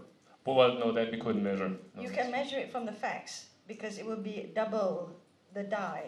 So that's the ploid DNA content. So we've tried that ad nauseum, and FACS isn't sensitive enough to do that. So yeah, I'd be delighted if somebody said, "Oh, we do it this way," but we've tried that very carefully. So you can't get the doubling of the dye to. No. Okay. No. I think we did it based on DNA content, so that was ploidy, but not. I'm not sure what else you would do to get the nuclei, the number of nuclei. So that I think we have. But it wasn't me who was involved in the project back then, so I don't know the details, but I can find out. Yeah. So obviously this approach is only doable, so not with droplet-based physics, because you could only do it based on sorting. Because even if you can identify a multiploid cell, you wouldn't, if you were to then take those cells and pool them in a droplet-based method, you wouldn't know which nuclei came from which cell. Correct. But in the cases where this has been done, how much heterogeneity was there between nuclei within a single cell? By SmartSeq 2, for example? Because that would answer the question, like, do we need to worry about this, or is it kind of fine? Like, can we just assume do you mean between 2 nuclei and 1 hepatocyte? Right. See, so you maybe have dug into this wholesale, but my understanding is there is not much data on that at all. So my impression of the literature is no one knows.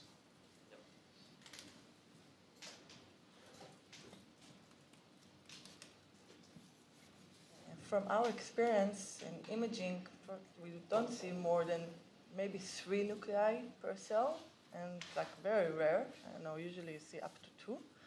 And in the imaging, the only differences that we see in RNA aspect is because of burst parameters, like transcription sites, but I don't think that we saw like a big differences in gene expression within the nuclei, like per gene.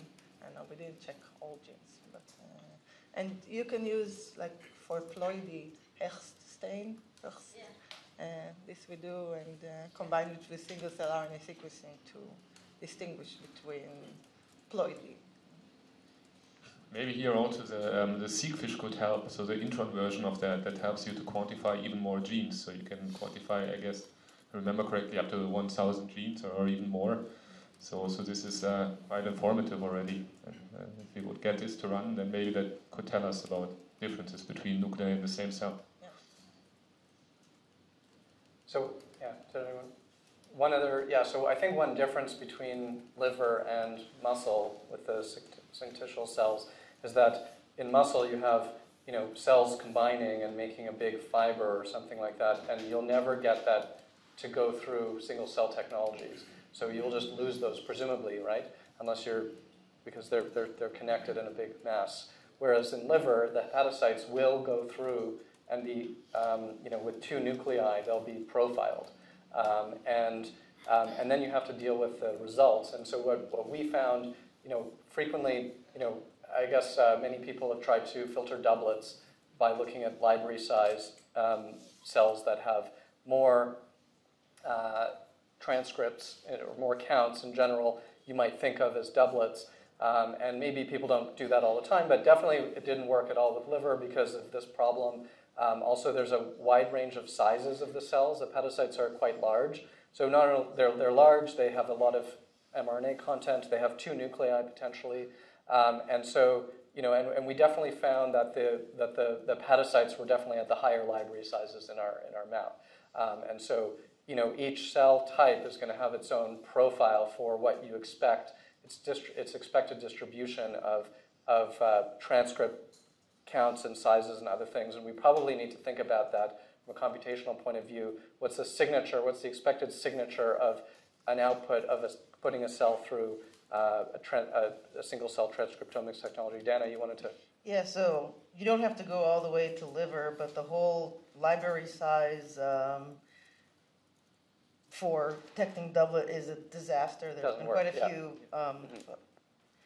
publications, mostly on bioRxiv, that shows that that is the wrong way to do it. You don't have to go to liver. You don't have to go to multinucleated cells. There are a couple algorithms for doublet detection, including one that we actually never bothered to publish because I'm too busy.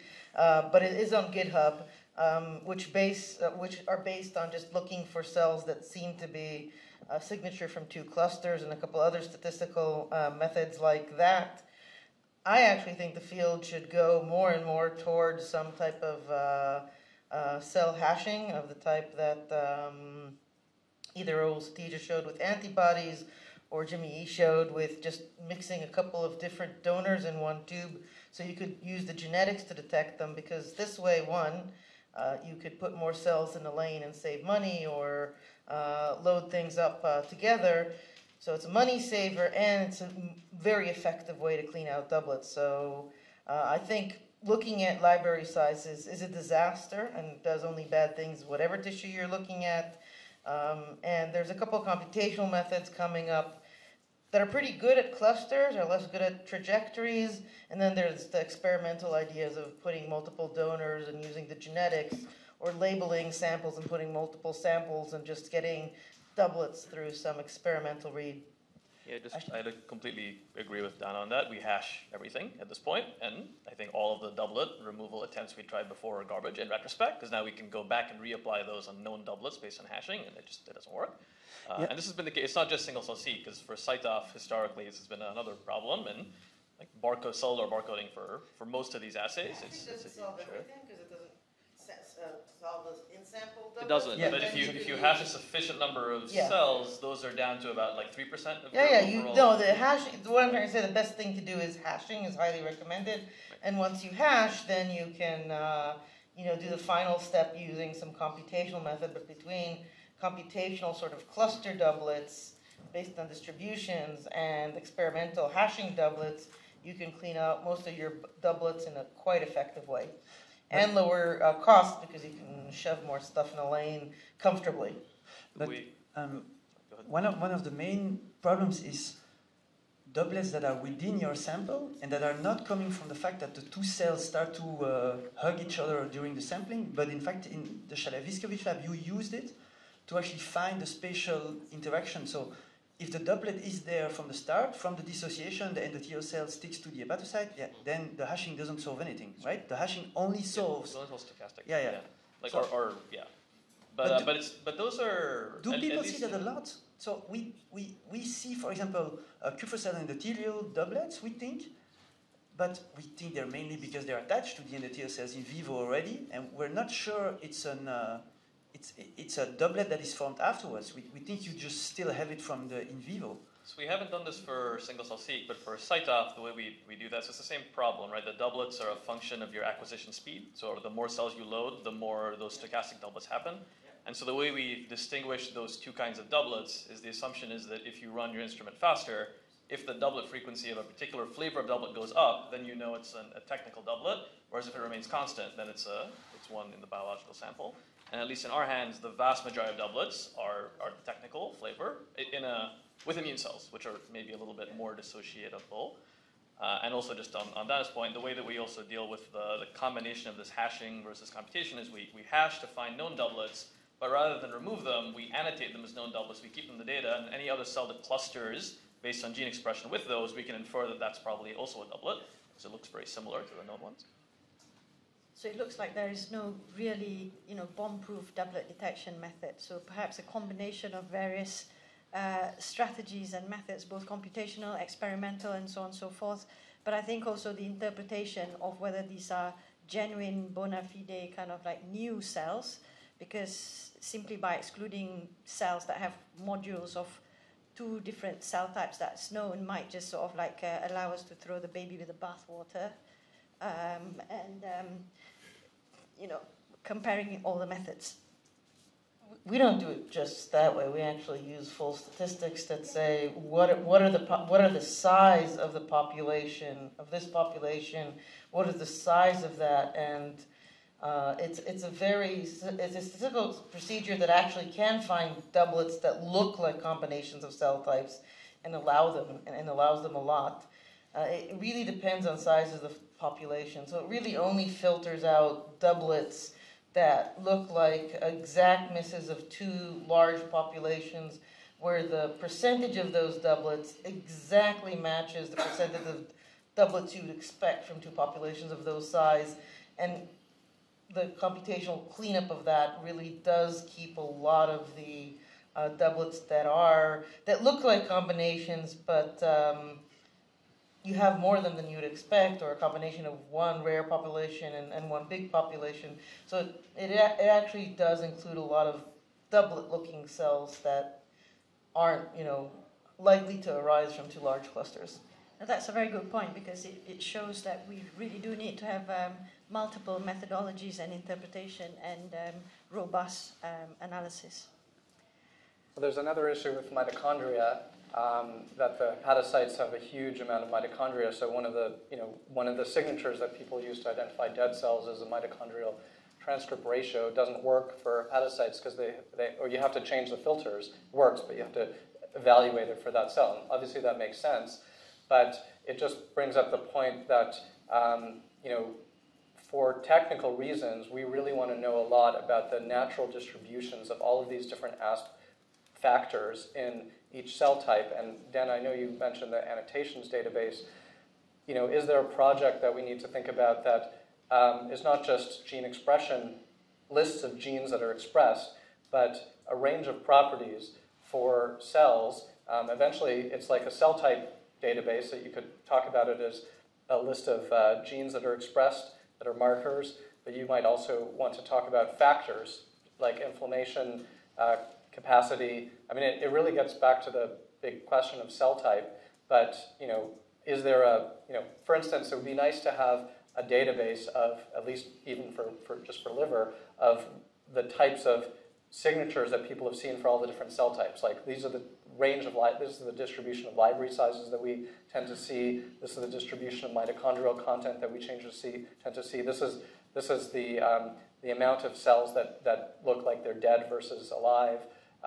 Because that could give us information about the robustness of cells, and all of these things would be very helpful to know. So the annotations database is actually not meant to be a database which systematically analyzes data, but it actually is meant to be an interface for the biologists to actually write down their thoughts. So the idea is actually to collect the hand annotations, not only for cell types, but for any entity, trajectories, regions, spatial regions, once the spatial thing. So that actually is what people see and an annotated group. I think that computationally people should pick up some of these factors, and that's sort of on the algorithmic development of features we see. I think you don't need an annotation engine that picks up, things that people draw. You can go directly to the DCP, build a portal for that collects these statistics over the data currently in the portal and puts them somewhere where everyone can consume them. But that's an easy portal that or whatever, the APIs pretty good, that directly collates and collects data from the DCP and organizes them and puts them somewhere that anyone can use. And that is actually a great initiative. I'd love it if you do that.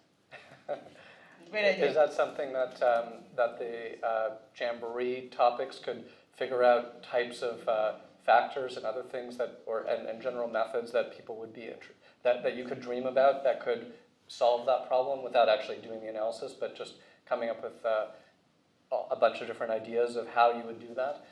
Because I think that those types of things might help avoid everyone doing it themselves, I guess, or having machinery available.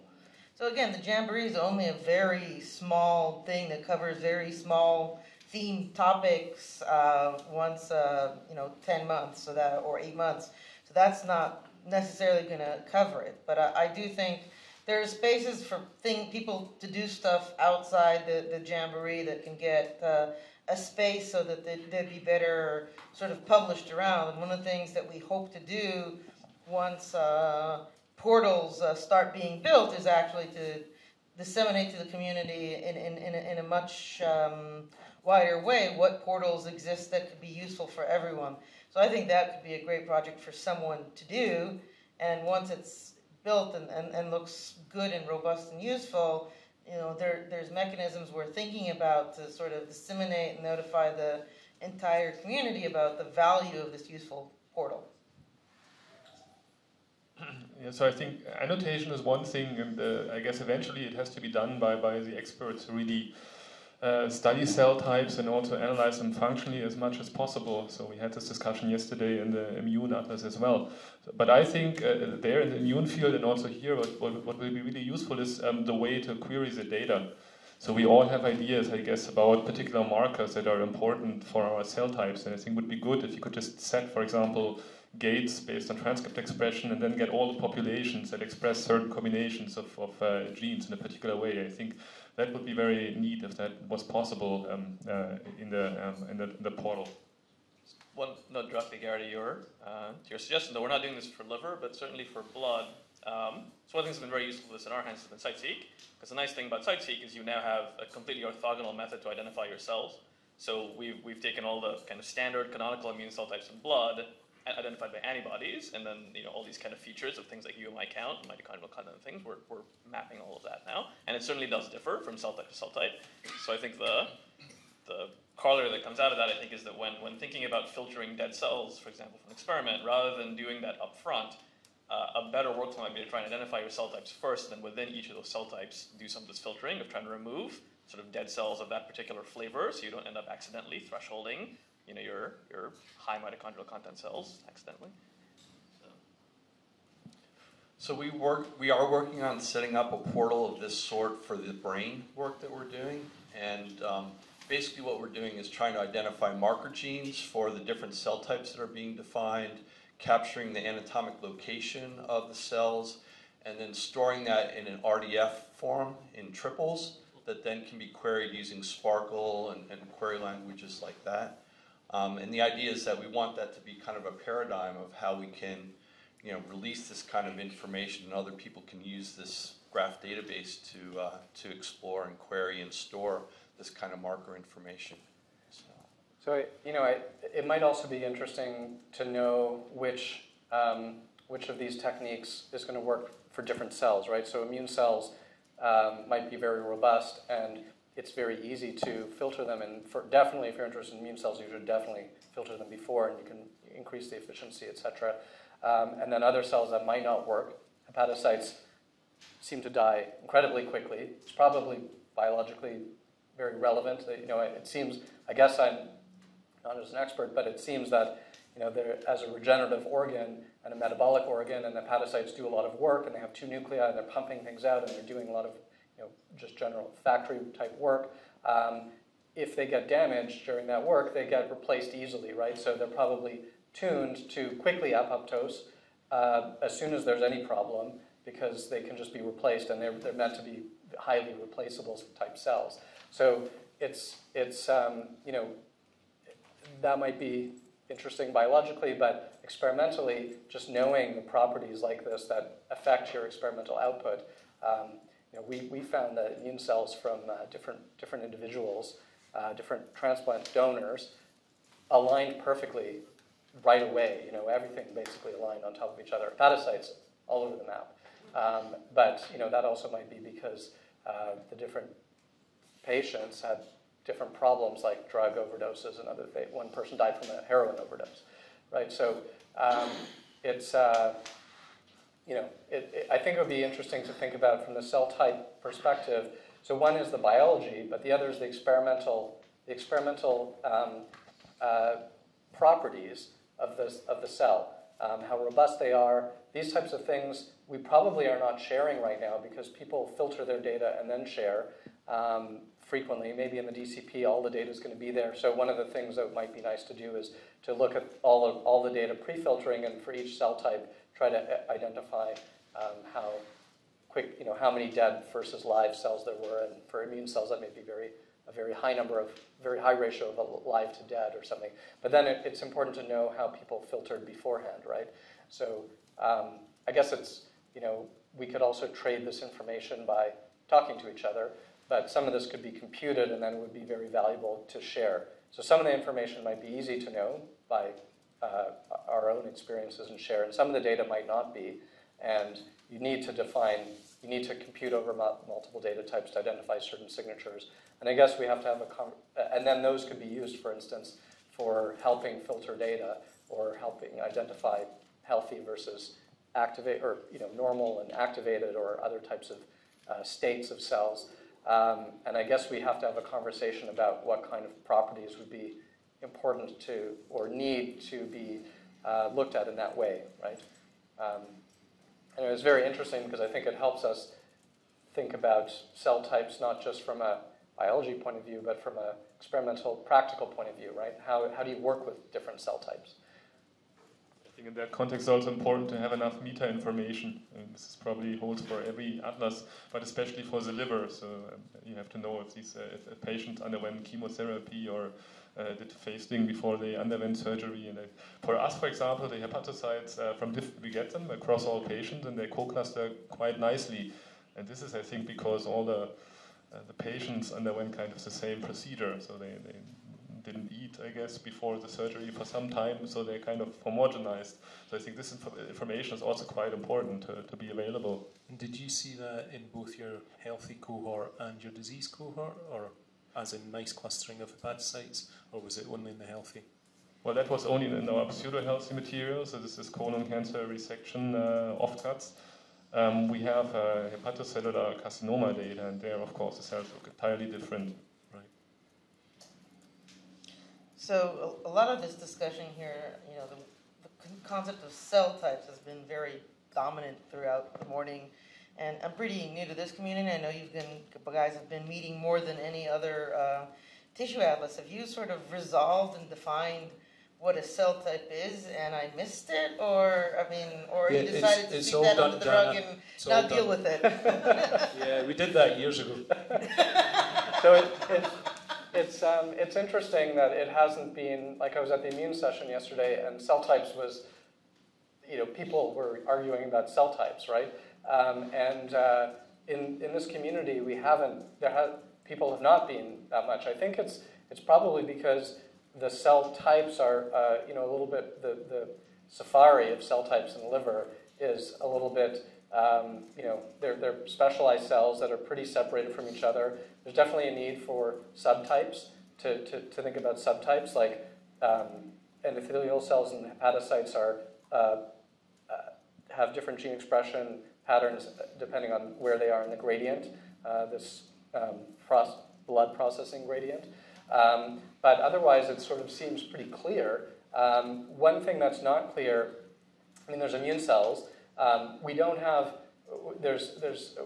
we kind of know that there is an important immune activation component, but it's kind of known as well. So that it's known that it exists, but it's not known how, if our data is the inflamed version or the non-inflamed version, or how that exactly works. So I think it's something that everyone's interested in learning about, but it hasn't affected the cell type discussion that much because there's general knowledge about activated immune cells, and I don't know, maybe someone else can talk about the knowledge about activated immune cells in mice also versus human and things like that. It's been pretty clear in the immune community that the cell type distinction that the immune community has been using for a long time, and the concept of a cell type in immune cells, and particularly in tissue-resident immune cells, is problematic. So for the immune community, cell type is now quite a fuzzy thing. I mean, you can say this is an immune cell, a CD45 cell, and therefore not a tissue liver cell, and let the immune community deal with typing among immune cells. But I'm wondering how strong the gradients that you see in the liver, and there's certainly lots of spatial expression gradients even within a cell type in the liver, and how much that might influence both function and a lot of the technical the features of these cells that you're talking about now. So, I would take a look at gradients and their impact on both function and technical issues. Yeah, I think, a few of us here, Dan, I would say, in human liver so far, we are definitely seeing spectra. The old annotation of macrophages is M1, M2, long gone. No. Long gone. And we've seen that. I mean, I bet you guys have both seen the same. So just as an exemplar, macrophages are definitely on this plastic spectrum.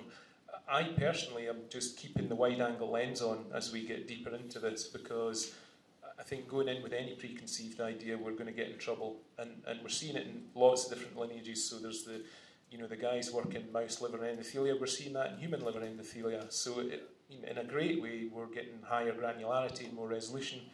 And I think maybe in a year or two, we could start to come together and comment on, well, we could reclassify this potentially, which is cool. But yeah, open mind, big time. Yeah, and so when we look at the annotation, we're not using legacy annotations.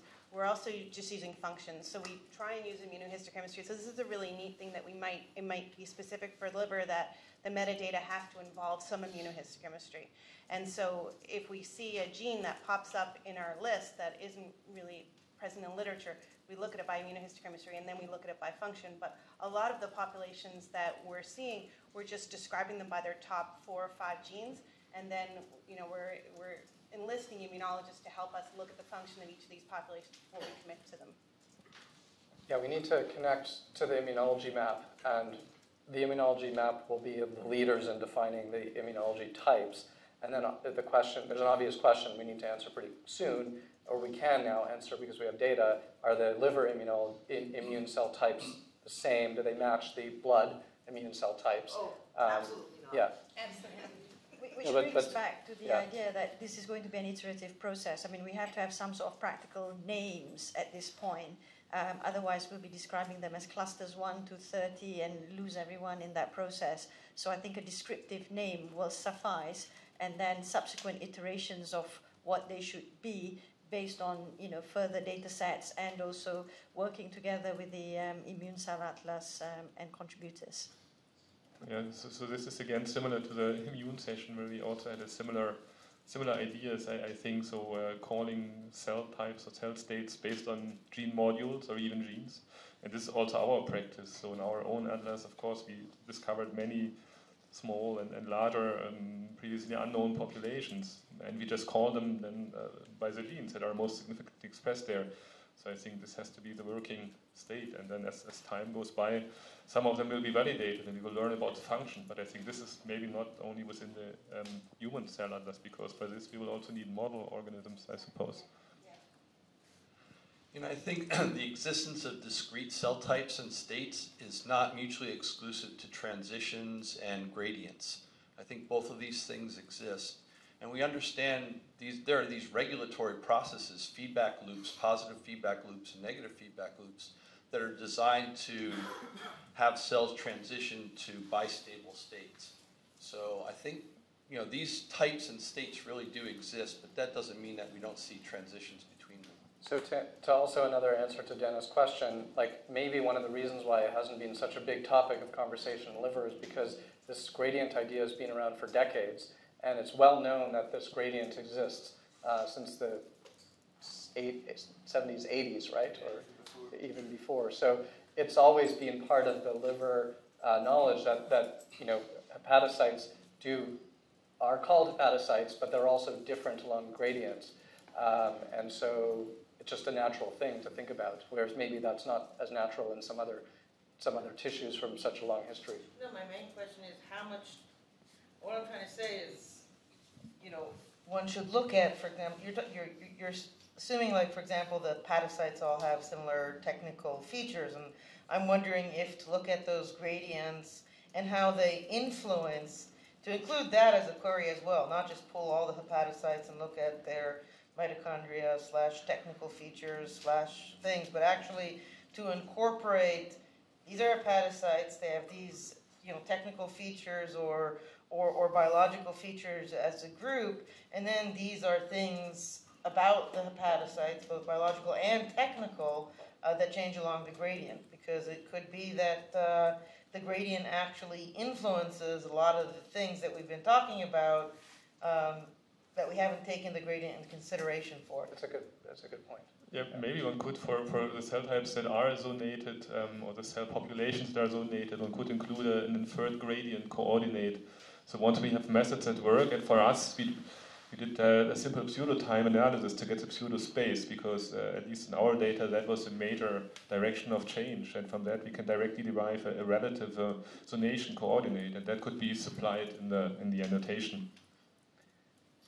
Yeah, so if we need to think about gradients as a key issue also from a coordinate point of view, a coordinate system point of view. So our coordinates might have vectors associated with them. So I think this is an interesting concept in this organ. So I'm a dermatologist by trade, and we have the keratinocytes that are sort of going up in a stratified manner, and each layer has a different name, but to reflect the functional layer rather than the keratinocyte cell type. So it's sort of very similar in that sense, perhaps, with iteration and with time, that there will be kind of like a zonated... We're much simpler, we just have numbers. It was zone 1, 2, 3, and then you guys have taken it now to 9, is it? So in hepatocytes, but we're still number-based. We just like the Latin names in dermatology.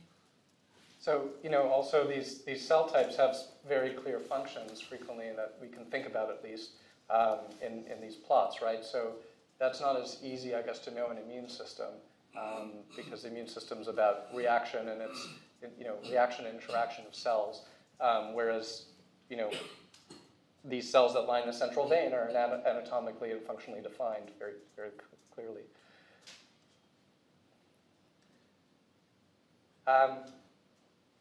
Okay, any other, I guess we still have some time, 5-10 minutes. Any other comments? Just out of curiosity, is there special treatments required to extract endothelial cells from the liver? So yesterday I attended the Immune Cell Atlas, and I thought it was fascinating that every single organ has immune cells, and it can effectively create an atlas right away. And I think endothelial cells could be another atlas in itself, because every organ has a blood vessel. And I was wondering whether if there are large number of these vasculature that we can coordinate this effectively CD31 positive cells or so, and keep them separate or part of it. But I think some sort of coordination across different atlas will be very powerful. So, yeah, if I can answer for disease and healthy human liver, easy peasy. Yes. They are, do you agree, Dominic? They are... If you see a large proportion of them in your TSNE plots, for example, yeah, you always get them. You always get a healthy yield. We use 31 to try and take everything, and there are many subpopulations, just like the mouse data, in health and disease. So endothelia seem to be straightforward. We had to work a little bit harder for the L6, so we enriched them with CLAC4G. Yeah, we didn't need to do that. Yeah, I think it depends on how many cells you sort. So if you do enough, then you will have enough of them as well. But even if you don't get enough with additional enrichments, you can get all the major populations. Yeah. I think it's a very good point, actually, about the cells being pervasive and the context of the immune cells being pervasive, but the endothelial cells being pervasive by that in multiple tissues. But in each of that situation, there's also the context of the tissue that it needs to be viewed at. So I think, once the data has been generated, there are ways of looking at it in a sort of a more systems manner across the organism, but also within the context of the tissue. In terms of our map, there are some CD31 negative endothelial cells as well in the sinusoids. So I don't know if sorting on CD31 is necessarily certainly sorting on CalcRL, RAMP3, but there are definitely CD31 negative ones within the sinusoid. That's interesting, and it's not in concordance with our data, so I'd love to chat to you about that. There's also this 3145 positive population, which we think, I don't want to get into a doublet discussion, but we don't think are doublets. But yeah, we think we're capturing the vast majority of the endothelium with 31, but we should chat.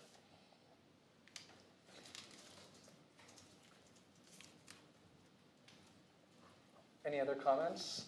One other thing that came up earlier, there's someone here who said they were looking at SiteSeek from a technology point of view. Did they from a company maybe, or? Yeah, okay.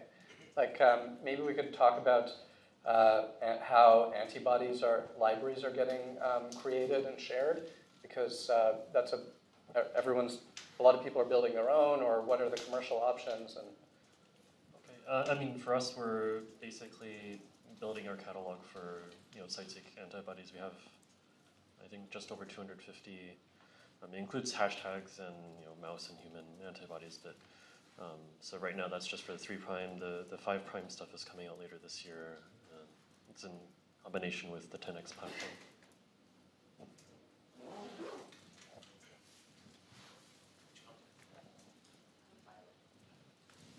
We're using a lot of the same antibodies, but I do think this is another nice point of potential harmonization in the group, is some consensus on maybe a minimal. Obviously, there's going to be specific antibodies that are specific to particular questions, but if we can come up with a consensus on at least a minimal set of antibodies that are being uniformly used, that would probably be helpful, which is great for SiteSeek because you can just keep throwing more antibodies in there. So it's not like Flow or SciToF where you have to sacrifice your favorite marker to accommodate someone else's. So I think that would maybe be another helpful thing. But Gary, was your question more about the actual SiteSeek libraries and how those are being shared, or? Well, I guess there's two things. So one is that people are making their own, and another one is that there are commercial offerings that are being made available. So by library, you meant the actual catalog of antibodies, the catalog of antibodies. Not the sequencing Sorry, library. not the sequencing library. I meant the set of antibodies that people are using, a particular set. That's what you were talking about as well, right? Yeah, yes, in that regard. I mean, one of the nice things here is that because BioLegend is the only vendor currently for these things, that makes life a little bit easier besides those people who are doing it in-house. And so that's been... Right. So, yeah, I mean, I think it's a good idea to have a set, panel of whatever, antibodies you want to have. Also for targets that each individual lab needs that we don't have currently in our catalog. We have mechanisms for if you want to request either a BioLegend catalog, BioLegend antibody, or send us some other antibody to conjugate for you. We can always do that as well. So, we're trying to, manage things for you guys. So, you guys have reliable reagents, and we're open to helping you guys really. I think something else that might be kind of cool. I don't know if this is necessarily the best venue for, but one of the things we've thought about is, because the barcode space for the antibodies is essentially infinite, as like a global community, there could actually be consensus on which barcode is used for every single antibody clone that's available in the world, and that would be amazing. So that way, if anybody wants to conjugate an antibody, everyone would be using exactly the same barcode. When you analyze your data, you don't have to know, we don't need to call things by CD markers anymore, we just use the barcode name, which would be super cool. But I don't know how one would coordinate such an effort. I mean, I think certainly what we're already doing is every time we conjugate an antibody in-house, we try and use the BioLegend barcode if we're using the same clone, but it's still not the same antibody because you have the source. Right. It's a little bit different. Yeah, when we started thinking about building this catalog, we knew this issue was going to come up, so we used a 15 base pair barcode, which technically gives you a space of about a billion barcodes, but we bioinformatically reduced that to about 5,000. So we permanently assign a barcode to every clone that we have, so we always use it across whatever format or total-seq ABC, what have you. So it never changes, and then anybody who requests a clone that we don't have, we permanently assign that for that particular case, and we never use it again, just to facilitate this type of problem. So it might have to come from a company who's, like that 5,000 library, those barcodes presumably are some edit distance away from each other to maximize fidelity. You know, that's a nice resource of the 5,000 barcodes. Everybody should, you know, could use that same set of 5,000 barcodes, but then it just requires someone to assign the antibody to the barcode. And you know, it sounds like the company's already doing it, but then if somebody wants to do it, then you could wave the flag and say, we can do that. Just contact us and we'll put it on our website or something that this antibody goes with this barcode. That's all it probably, you know, that would already improve the situation, right? It's not going to, nothing will solve everything, but.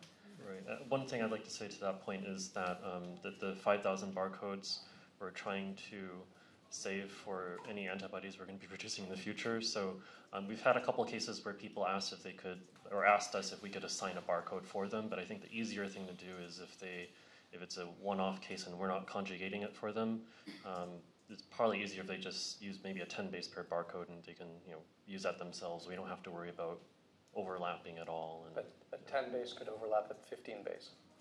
True, but I mean, you can bioinformatically look at just a 10 base You want to know stretch. that it wouldn't. Right.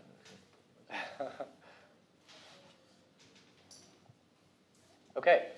Any other comments or questions at this point? Is there anyone on YouTube that was interested in asking a question? You're very silent. Okay. People are silently taking notes at home. Yeah? One last one. We're taking notes. We're the scribes of this session. So if people could come by so we can take a picture of the name tags because the names go very fast. So it would be good to write down who said what and what consortia will build and stuff. So please come by so that we have the names, that we don't butcher your names in the file. All right, thank you. So maybe just a few people that you don't already know that contributed to the discussion could come by after. Okay, thank you very much, everybody.